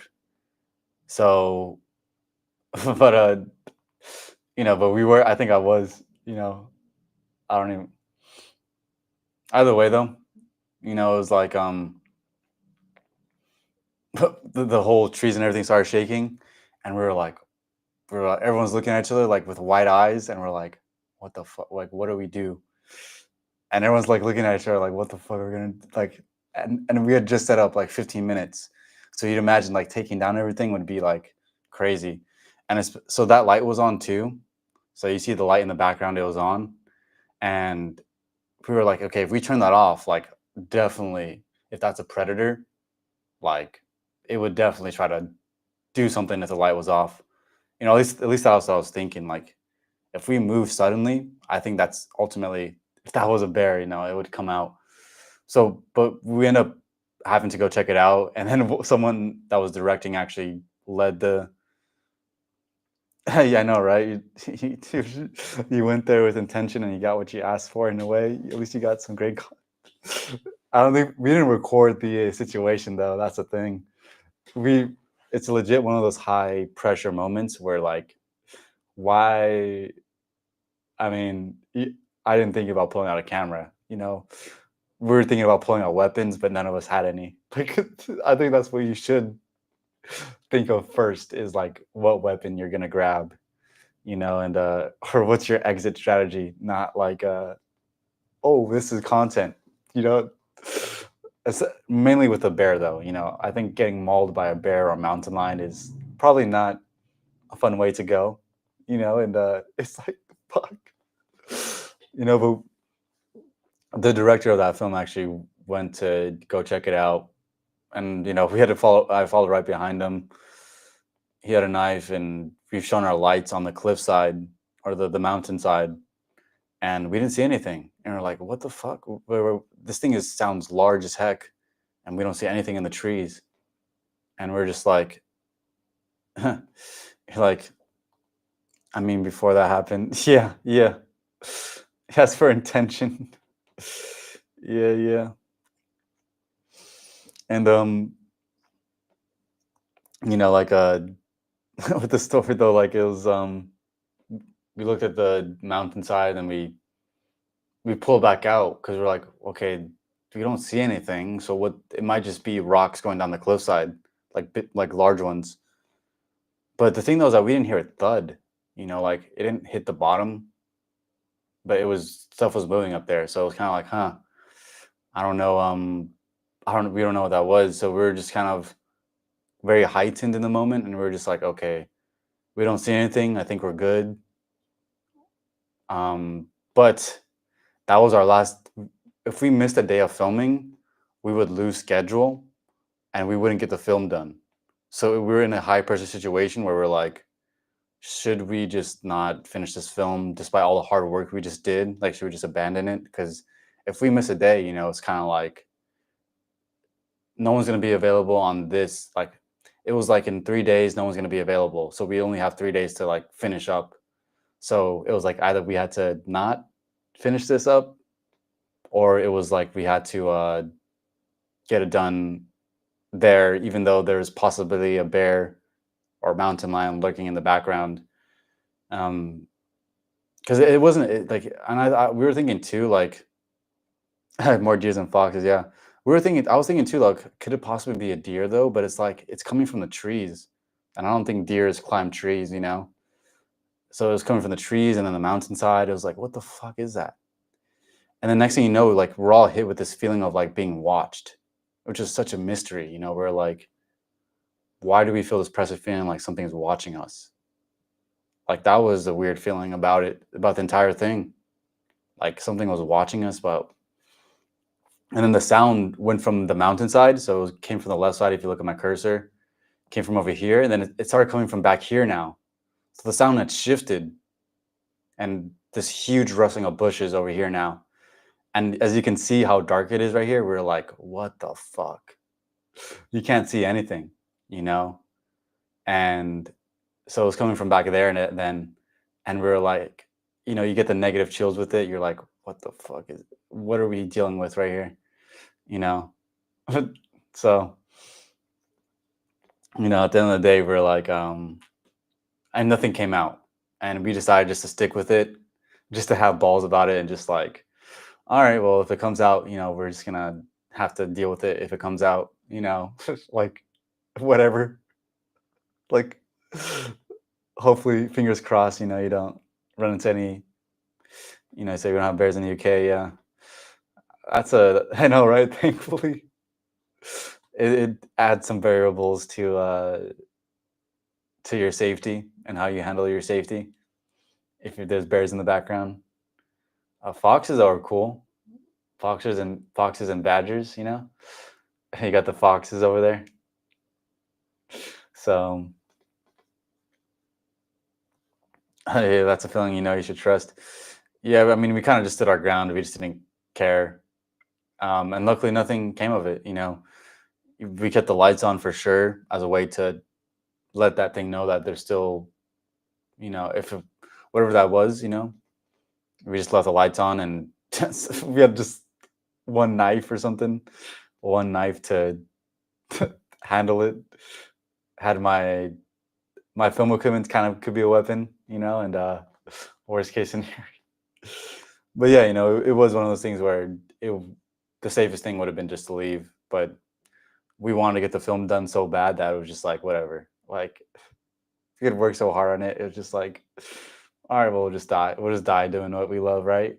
We'll just die doing what we love. So fuck it, you know, why not? So that's it. I mean, honestly, that's kind of intense to say, but like, I mean, me personally, like, I would kind of die doing what I love, you know. Like, I think that's very important because you know I put a lot of work into it, so it's kind of like I would get definitely defensive about my equipment and like stuff like that. If like I would make sure I take good care of it. You know, I wouldn't want it to, you know, you're like, no, heroes wear capes. Yeah, it's funny. I wouldn't. I would definitely die for at least some of the stuff that I do independently. You know, like things I do independently, like film wise and everything. Like yeah, you know, like but that's the thing though. Finding those ideas is something that you have to look for to film. But nah, because I work too many long hours to to just like it's one of those things where you when you put in all those hours, like I think you reach a certain point where you're just like, yeah, I'm not gonna let people mess with me or try to like cheap, like cheapen you. Um and like in terms of brand and everything overall, like I think well, I mean a lot of it goes into like once you're solid as what you do, like your how you do business is important, like especially when I started out doing this stuff, like I just wanted an experience too. And it's one of those things where I'm like, oh yeah, like it's whatever. I'll just tag along. Like this film thing, I just tagged along, and I just let them use my equipment, like on that film. So I'm like, yeah, you guys can just use it. Like I don't care as long as I'm able to just watch and like see the entire production, like how things run. Like I don't really care. And it's I think having an attitude of like not wanting to push yourself out there is important. Like but also like at the same time, like I don't put myself out there. It's kind of weird. I don't want to put myself out there sometimes just because like as one of my friends described it, it's kind of like you hear about me by legend, like I think that's the easiest way to encapsulate that. Yeah, it's the easiest way to encapsulate that. You just hear about me by legend, like no sales pitch here, no sales pitch here. Just I'm just there. You just gotta hear the word, you know, hear the word out there, and that's how you that's how you find out about me sometimes, and that's how I usually kept. I still in the future don't see myself trying to advertise like I mean I'm gonna be careful with that because maybe I would advertise in some instances, but I don't like in terms of film identity. I don't like public persona. You know, I don't like having a like expanding minds podcast. I have more of a public persona. And this is I'm out here in the public eye talking about it's different stuff, different topics. But my film identity is like I would rather keep it even yeah film design like I'd rather keep it quiet, and yeah, like I'm only saying this in the context I'm talking to you, even though this is live and people are gonna see it. Like I mean, I'm thinking already about privating some of these live streams anyway, like probably within a month or so, because you know people see it. It's cool. I like people when they like to connect. You have meaningful conversation, but again, it's special stuff. It's private stuff. At the end of the day, I don't think that um, I want people to join too. And I just got to think of a certain live stream format that's going to be, you can keep on there. But I think that conversations like these, I don't, I'm not trying to get clout. I'm not trying to, you know, I wouldn't even want the clout, is a, as, what is if Gunna, the rapper, he's like, I'm not looking for clout. What was his line? It was in the song "Can't Leave Without It" with 21 Savage. I don't know if you listen to 21 Savage, but he did a feature with 21 Savage Gunna, and let me see, let me look up the exact bars, but he's like um, for clout. He always says cash in and cash out. I'm not looking for clout. I knew I would figure it out. I took the millionaire route. That's his 4 bars right there. It's like it's sharing a part of ourselves, so I get that for sure. Oh yeah, it's on the line, as they would say, on the line. So um TikTok though was I was live streaming on there too, and I've been around people like that as well, like on TikTok where some people were um I mean there's a bunch of bot comments or rage baiting comments, about them, and about them, and they a lot of people on there like to do that, which I think is funny. To me, it's amusing. I like um, I mean, I can shit talk for sure. If someone really wants to come at me like that, and but That's the thing though. Sometimes people want to open their mouth and they can't take it back. So even I'm aware of that, and especially with there's someone that um she was a funny girl, but she started to roast me on something, and it was kind of like a very demeaning thing. And then I was like, all right, now it's my turn. You had your floor right there. It's my turn now. I was like, okay, you're finished with that? Yeah, okay. Okay, it's my turn now. And then she's like, oh no, no, I can't take it. I'm sorry. Because she knew it was coming. She knew judgment was coming. Judgment. So then she's like, oh no, I can't take it. And I was like, all right. I'll hold off on it. Hold on, hold off right now. So but most people though they want to talk stuff online, but it's like if it comes back at you, like you better be ready. You better be ready. Judgment, judgment is coming. So. But no, with TikTok though, it's like sometimes it's those level of comments, and sometimes, at least right now, it's like you know, it's a different mix of people, and but again, like your username and everything, how you come off online is important. You said it's good to get into that fireside, but it's a waste of energy. But sometimes it needs must, and we have to fire off. Oh yeah, no, it is. It is a fireside for sure. No, it is a fireside. I'm glad you said it like that. Yeah. It could be exactly. So I'm like, sometimes I notice that too, and I'm like, yeah, I'm not gonna engage that. Like, I'll do it when it arises for sure, but like, I'm not looking for it. I'm not looking for all the smoke. I'm not looking for all that. So it just happens to be there, and just happens to be there. Fire off is a good. You have to fire off. Yeah. I mean, yeah, that fire. Sometimes sometimes it's air. Sometimes it's air.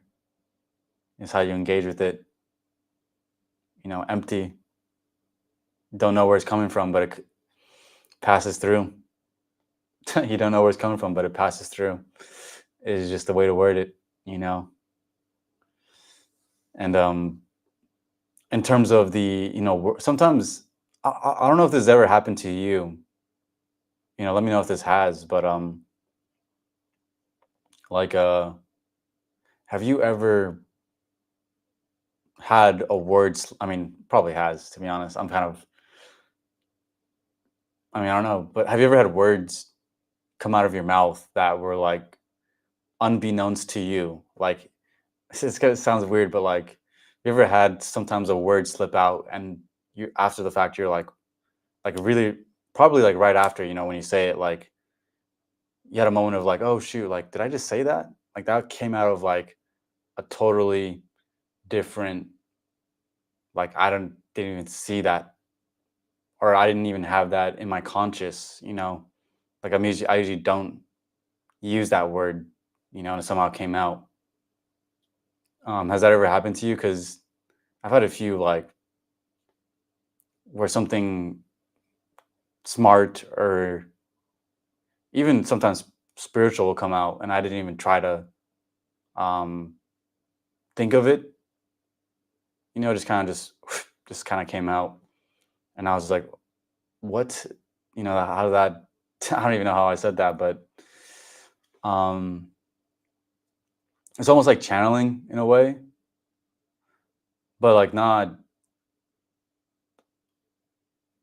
like I can control my tongue for sure, and it's one of those things where I actually think energetics wise, like, your tongue is the connecting point. Like when you lift your tongue to the roof of your mouth, it closes the electrical circuit of energy in your body.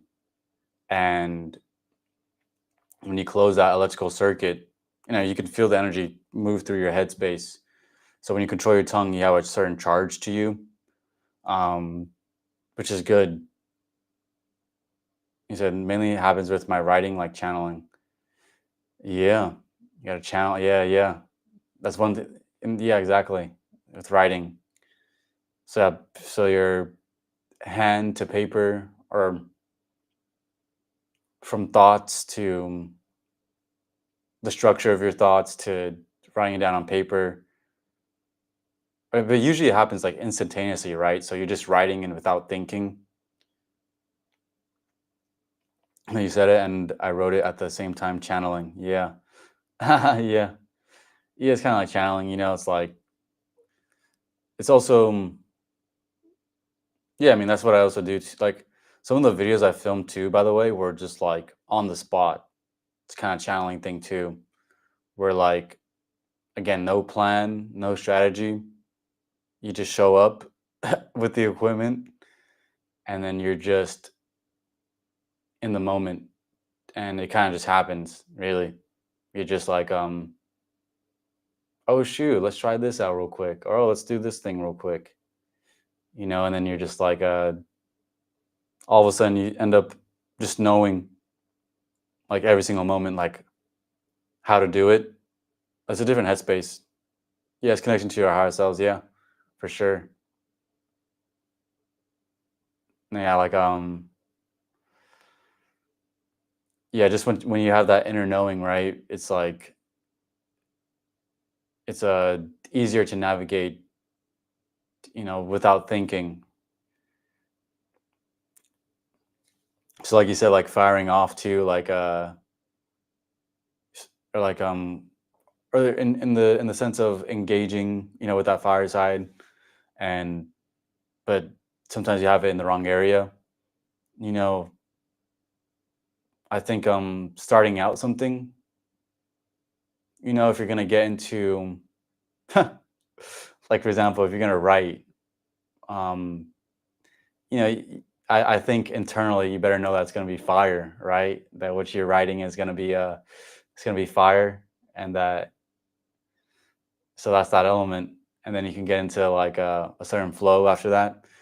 But I think the initial spark to create something, depends on what element it is, but it could be a fire thing, could be a, like a seamless flow, like water. Um, could be I like to think of also the moon, like if you're writing something and it has something psychic to it, you know, and you're able to write something in a foreshadowing way, that's interesting too. Maybe you've thought of that as well. Writing within, like yeah, just writing and knowing what element you're accessing or what you have a gateway to, because is because I think of that too when I'm making something. Either I think of it during the entire concept, or I'll think of it before. Sometimes you just got to start, without knowing what's the overall thing. I mean, again, like some of the videos I did were literally we figured it out. I figured out of in the middle of doing it. Like I didn't even know. I didn't even know like at the start of it what I was gonna do. I was just like, let me just let's start out right here. You know, let's just start right here. And then right in the middle is like, oh yeah, so we can do this right here, and we could do that, and let's add this element. Let's add this. Like, oh, I see this in you. Like in one of them, for example, I had a flash or a vision of like this person having a almost like a psychedelic, colorful, like vision about things. Like the way that this person saw things was very clear, but like also kind of psychedelic and trippy. So I was like, oh, and it was like blue colors and like purple colors. And I saw that in a flash in this person. I was like, yeah, okay, we could put that in the video. So I think looking at someone and being able to tell the colors of it's a skill that gets honed in too. If you look at someone, you can tell the elements of them. And the elements that make up who they are too. It's important because you know, you're gathering yourself right here when you're pen to paper. Gathering right then and there. And let's see what kind of things gather there. And self. Gathering is important, right? Gathering when you're writing. Because there's so many. I don't know, but what are your writings like? Do you find that are you writing, or what kind of structures are you writing? Is it like personal biography, poetry? Are you writing? Do you have your own style of writing? Are you How do you feel like you are as a writer? Open channel, just or blog style writing? Because yeah, like I like to write. I write in visuals. It's kind of. I mean, I could do writings too, like on paper, like write my own story. Like I've done scripts, like movie scripts before. But like I'm also able to write visually too, and it's two different things to be able to similar, but also like it could be different in some ways. Writing in or figuring out your writing and also how it looks visually. Like the aura of energy, I like the idea of relating it to the elements. Yeah, yeah, I like that. That's cool. Yeah, no, exactly. I mean, yeah. I mean, that's a very cool idea because that is very I mean, that's awakening. I mean, let's talk about like the what that means, right? It's like that's awakening right there. It's like you're taking people through a journey of like how things come across as energy. And so when when you are what do you call it, taking together the different points of energy that are around, and you're able to show also how it gathers together, or maybe in one person, you can show how their aura of energy just relates to the elements or different things like that, because there's a movement in that when things are relating and different elements are relating. There's a movement, whether it be the contrast of these two elements are creating a separation, or the elements of the colors are fusing together, or pulling together or separating or pushing through something. you know you see, I'm not sure I'm as methodical with writing. It's more freestyle with my current thoughts and feelings. No, I mean, exactly. I mean, I'm also, yeah. I mean, I don't think as anybody that's or in any creative field, like you need to have a certain methodology, or you can be methodical in terms of like obviously the design, how things are structured, in terms of like how you're gonna show what you're doing. But the writing itself is different. Is a different thing. It's different. And yeah, the writing itself is way different. It's but that's you. I mean, that's the contrast, though, right? You have the structure of the design, and then you have the free flow of like of a writing.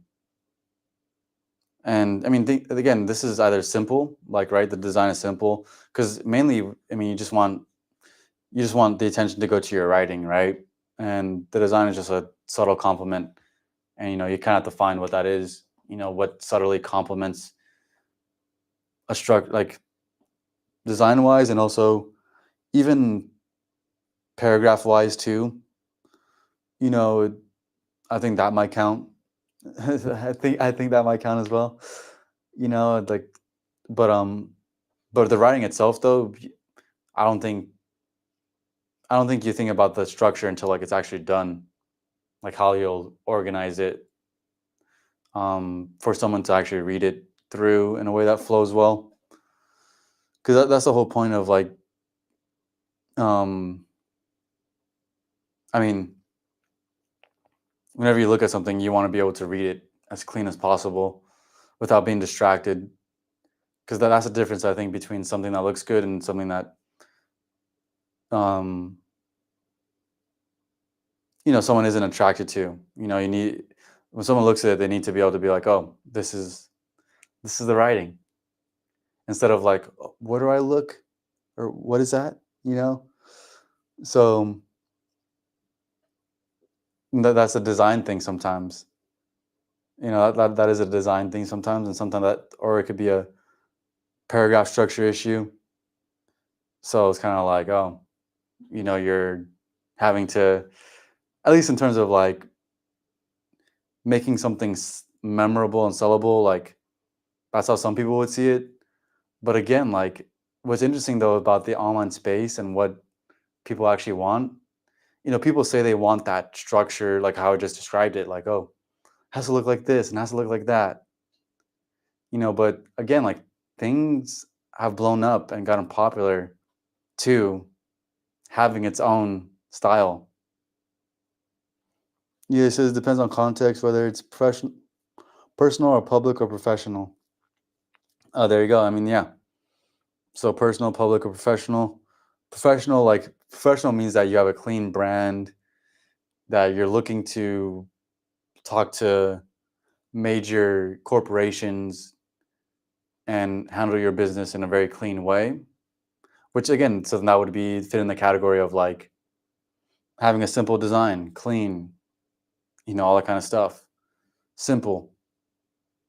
Personal is like it can get, you can do a little bit of your own thing and take that risk of like people not liking your work and totally disliking it, but you know, or personal is like that level where it's like, oh yeah, you know what it is and it's a secret. And for people that vibrate at that level, they get it. And then there's public, obviously it's kind of like, I mean, I don't know what you mean by public too, but it's like probably a mix of both. You're like still somewhat of presentability, but also like, you're not looking to go too much into your like into the secretive and personal side of the writing part, to where only a certain few people will understand what you're writing. So public is probably a mix of both, I'm assuming. Like it's you want people to see and understand generally, but personal wise, like also you still want a little bit of that there too, of its own design. So I mean, like, no, yeah, it's good that you wrote that out, because yeah, that's exactly, yeah, knowing which three is important, and yeah, no, I like that actually. That's a good way to see it. So that freestyle, the freestyle. And I think professional wise though, they don't they don't do freestyle. Like people in a professional setting, like they don't like freestyle. They don't like. They need the structure. They need the plan. They need the specific amounts. They need the whatever it could be. Public is more of like, you're building something that has some relations, but also like it doesn't need to be. It's based off of whether someone likes you or not. I think professional is all about having a clean overall look, but personal is more of like about or public is more about like people like you, but also professional too is like about getting people to like you as well. So But personal's like personal's like fuck the world, you know? Like fuck what people think, fuck what they think and it's I'm gonna do my thing and and leave your mark. Public like Facebook for example, private as in diaries, professional like corporate, academic. Yeah, yeah, corporate or academic, yeah. Public like Facebook. Yeah. And also like public like Facebook, private as in diaries and professional. Okay, okay, you mean it like that more. Okay. Yeah, yeah. Diaries. Diaries. Oh man, I used to when I was younger, I used to have a diary or like well before like what was the context like? You need something to write your thoughts out on in and like who your secret crushes are and all that kind of stuff, and so you keep a diary on you. But I think over time I totally fell out with the diary stuff. But it was actually seen quite feminine, to have a diary. So it's something that you had to keep a secret. And sorry, I forgot commas. Yeah, no worries. No worries. Um, the commas. But always had to have a diary when I was younger, but I totally just threw them away. But you have the work, you have the not the work crushes, school crushes, um, all that kind of stuff. Like the diary, I remember being very private back then, especially since phones weren't a thing. You'd always you'd always write in the diaries, and sometimes they would bring it to school. Sometimes your people would bring the diaries to school, and I think some people even got bullied with some of their diary content, some of their diary stuff. Um, but yeah, no, it seems quite feminine back then. But I think the book at the time, Diary of a Wimpy Kid, though, made it cool. Like that was a pretty big, at least in in America, like that book got pretty popular and it became a movie. And that's when movies were very. That's still when movies were, you go to the theaters and everything.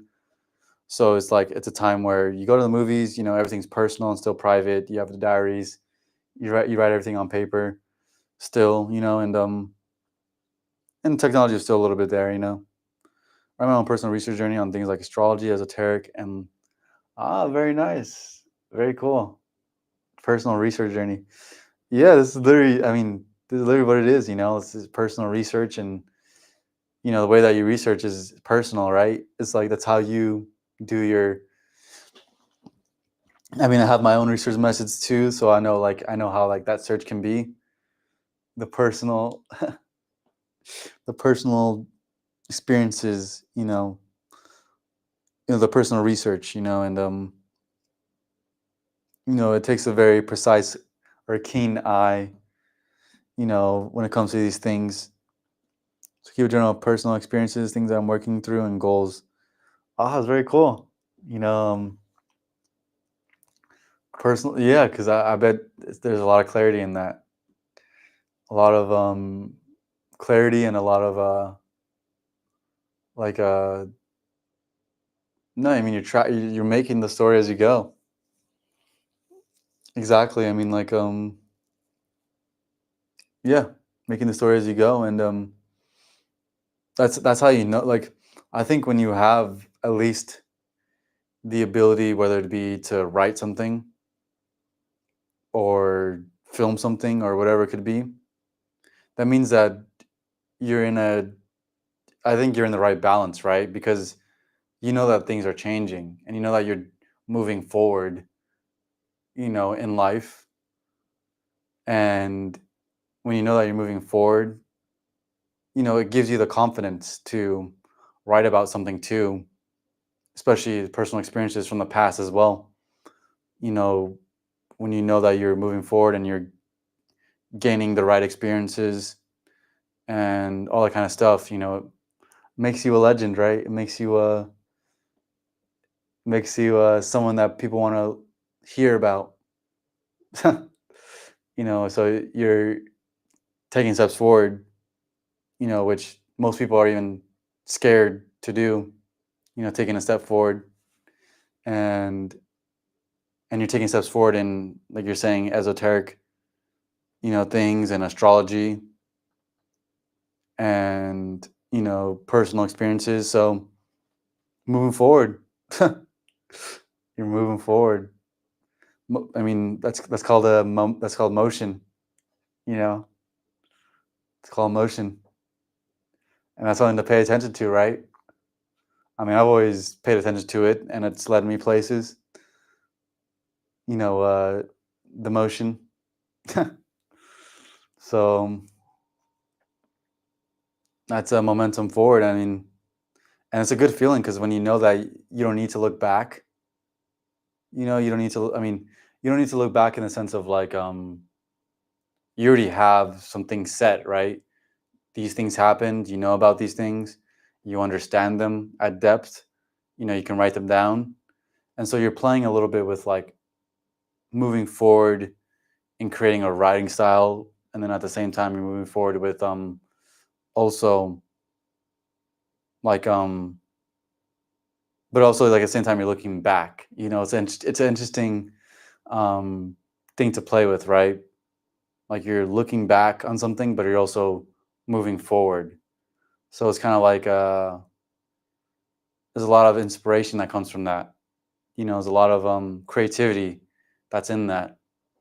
When it's like how can you even, if you think about that idea, right? It's like how can you even move forward but still look back? Like it's something interesting to also think about, right? It's like, yeah, you can always look back but also move forward, and gain understanding about yourself more and more about when you look back.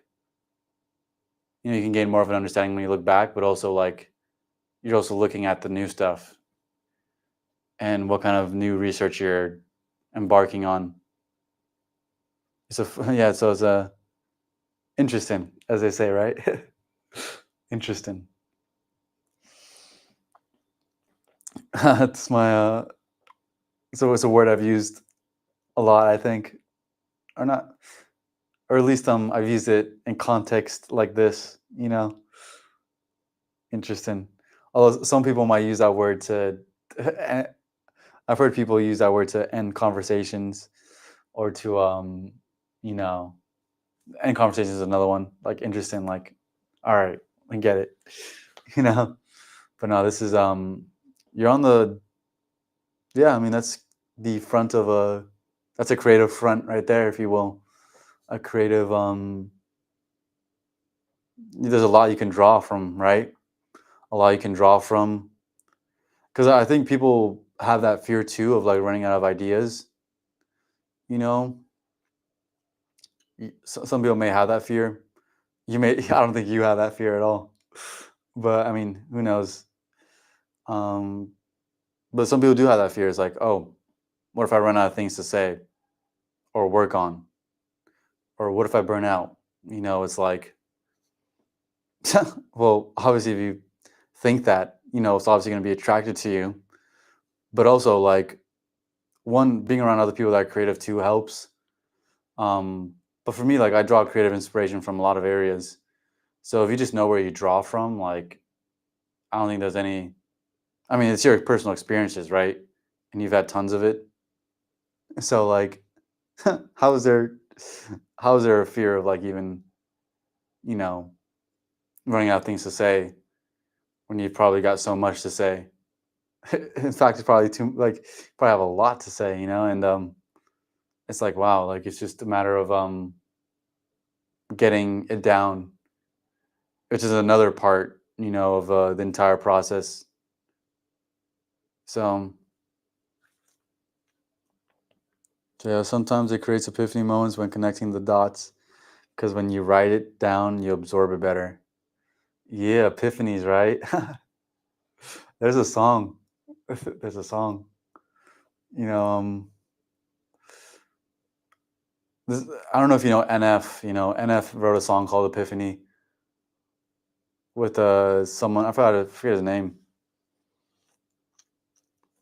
but it's like the beginning of the song goes like, "I had an epiphany that I was repeating history, that I was doing everything that I hate." I forget what the lyrics were. Let me see. But let me see if these lyrics have anything to do with this conversation. Actually, but that's the first thing I thought of. Futuristic was the other artist, and NF. So yeah, I had an epiphany. I was repeating history. I was doing everything I hated. The weight on my shoulders. I let it all get to me. Yeah, no, I guess it's kind of relevant, you know. So I had an epiphany. I was repeating history. I was doing everything I hated. The weight on my shoulders. I let it all get to me. I had an epiphany. I just smiled at my enemies. I was listening to everybody who was talking. I like this. I like this. I was listening to everybody who was talking, but never did shit for me.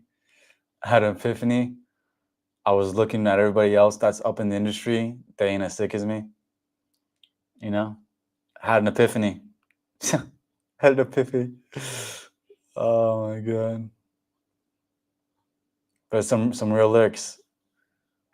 Um, but anyways, but commenting on your comment here, sometimes it creates epiphany moments when connecting the dots because when you write it down and you absorb it better.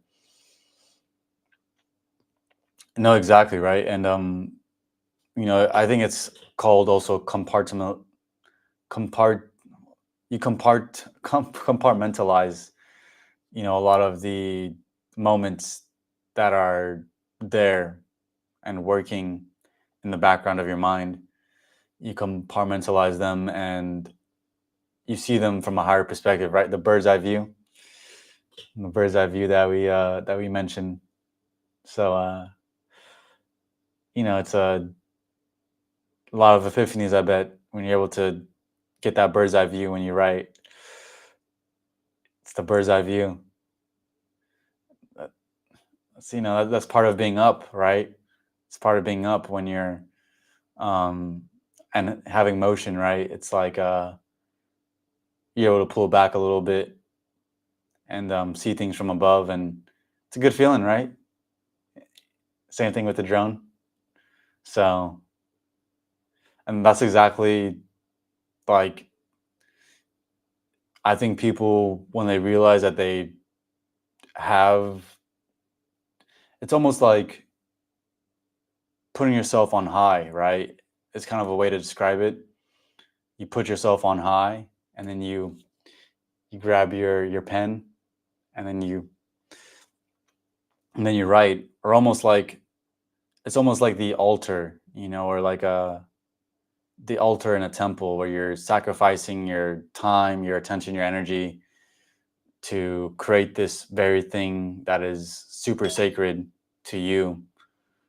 So it's it's a very feels good to I write. It feels good to write stuff down like this.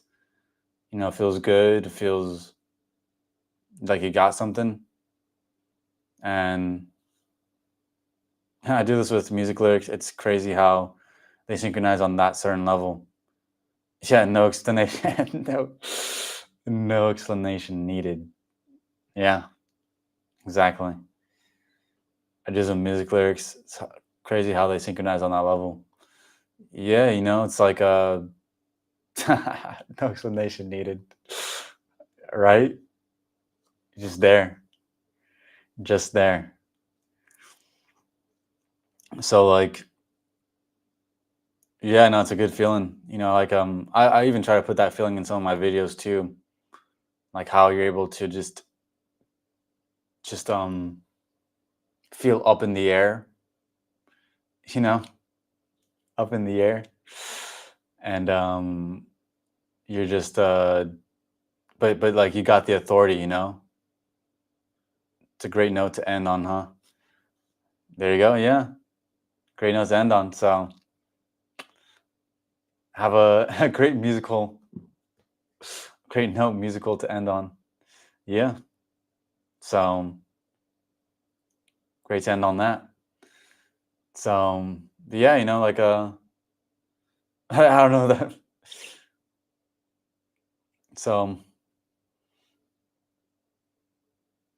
yeah, no, we've been live streaming for 2 hours, 30 minutes here. So I think also like I'm about to get to some things. So but yeah, that's one thing. Let's see, do I need to announce anything? Oh yeah, I got a song. I don't know if before I go, right? It's one thing I'm going to um have you heard this, by the way? I don't know if you heard this song, but I mean I released a song right here. Um and you can purchase it on Gumroad right here. I talk about a website thing, but this is a song that a friend and I collaborated on, and yeah, for sure, but yeah, that's the song right there. Um, but I'll play a little bit before we go. It's a good song.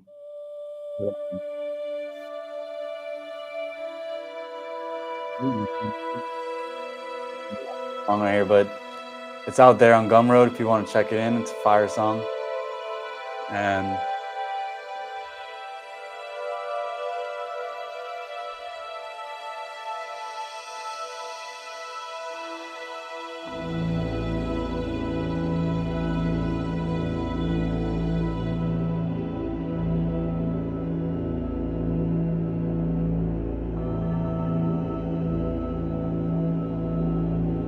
so I'll check it out. And I heard it. It's a premium song, special. Um, yeah, that's a little bit of that song right there. We composed it, but yeah, I'm not gonna I'm not gonna hold you here. Um, you gotta go, you gotta go. You gotta slipstream out.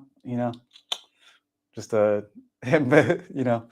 just slipstream your way on out. You're in the flow, so stay in it, stay in that. So good talking to you though,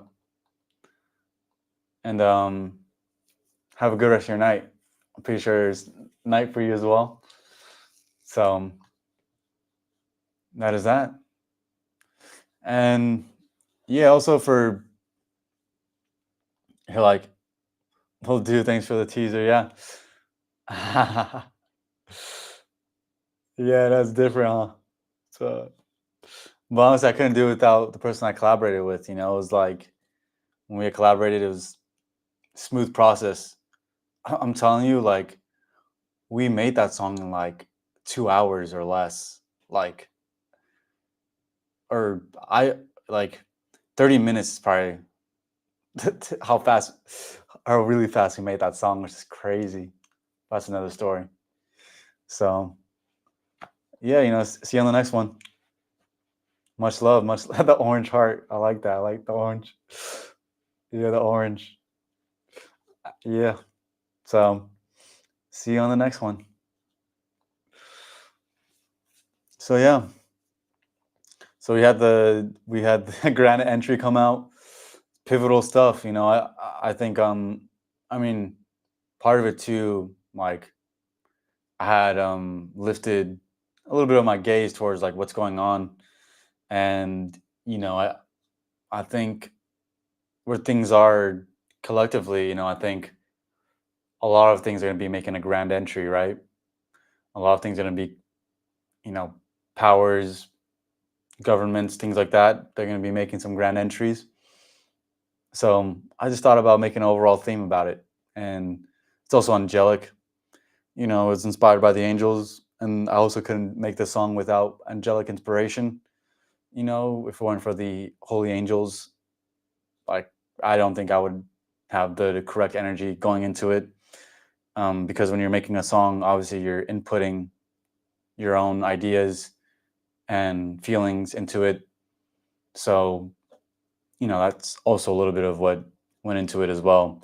And it's the theme song also for, we have a Discord community as well that if people want to check out, links in the description. So, you know, just to simply put, like what at least my goal with something like this is that, you create a paid structure where people can be paid for doing spiritual work, and I think that's very important, and it requires contribution from everybody. So if people think it's a good idea, because I think it's a very good idea, I'll link it right here. And yeah, it's just how things are moving forward. Um, so no, no hard sale here, right? We're just, if you want to, if one, I think a lot of people that I've met are very deep, and that are very in tune with themselves. And, you know, so far the people on as well in the community are very, yeah, they have the inner knowing, and they have the, they have either a gift or they have a inner knowing that is very strong, and it's important to be around people that are on that level of depth. Um, but also people can take solo routes. Like I think again, like I'm not the hard sell kind of person. Some people can find like I've been a person to do stuff on my own, and sometimes I don't feel like I need people to be involved in my processes. So but when we have community here, it's like we're all meeting up, you know, independently, but also as a group, and that's how I also see things as well. To have people on that are weirdly clingy and weirdly dependent as well would be not good. That's not like the kind of people I'd want to attract. I'd want people that are quite independent and motivated, and then they just want to check in with some people, and just have some cool people to be around, or like they need to know certain resources or know different things. It'll all be in there as well. So that's just what it is. That's just what it is. What it is. So there you go. And it's Discord. So if people have ever used Discord before, like I also have Buy Me a Coffee, but Discord is a channel based kind of software. So you can tune into different channels, different chats, things like that. So Discord is pretty cool. I like it. And we're gonna have to see how, I mean, yeah, it's pretty cool. Um, and another thing too that I also I also do as well when it comes to, like I like to tithe, so some of them are the money that I earn from this as well.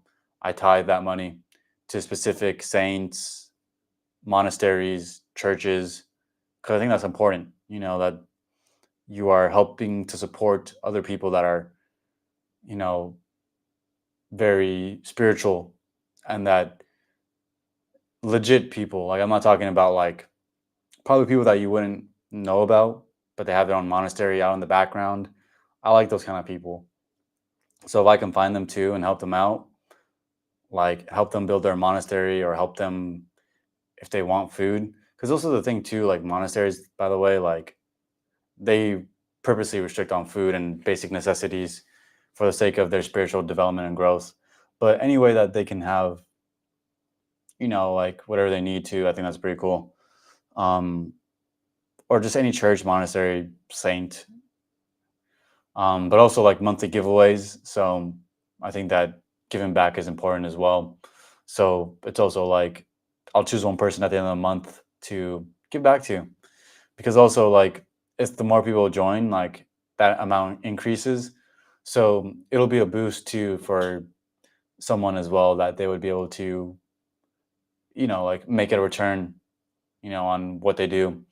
So I think just one person for now, and the more that expands, like the more, you know, obviously the hand opens up, right? The hand opens up, and but that's that's a little bit about what I'm about when it comes to that community stuff.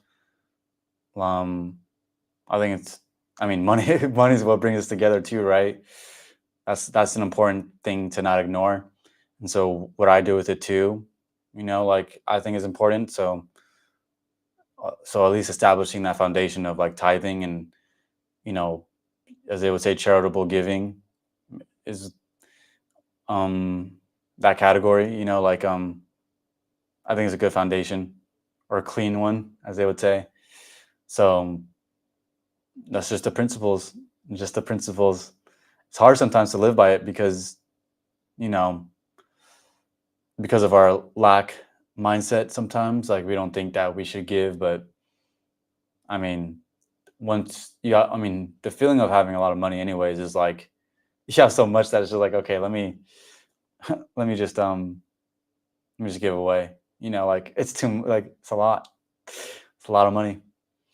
Um, so I mean, if you're already in that mode, like if you're already in that, um, then like I think, I mean, not just I think it's I've seen it. Um, I've seen things turn out very well. To say it like that. So yeah, I mean that's part of it. And yeah, if anyone else has any other questions, comments, concerns, let me know. But if not, I think we're just gonna call it a night. But shout out to Donna who hopped on today. Um, and yeah, shout out to you. It's let me see. I'll stay here for like 30 seconds or so and then I'm out. So if anyone yeah, if anyone else has any questions or comments, yeah, let me know. But the window is um closing. But yeah, it's a good live stream and a lot of interesting things to talk about. And you know, a lot of interesting people that comment. So interesting, interesting people. So alrighty. Well, hope everyone has a good rest of their day, night, whatever time zone you're in. Cause I mean, we're worldwide. I think I think we're worldwide at this point. People from everywhere, you know, not limited to to the home base. The home. So good night or good evening or good day. So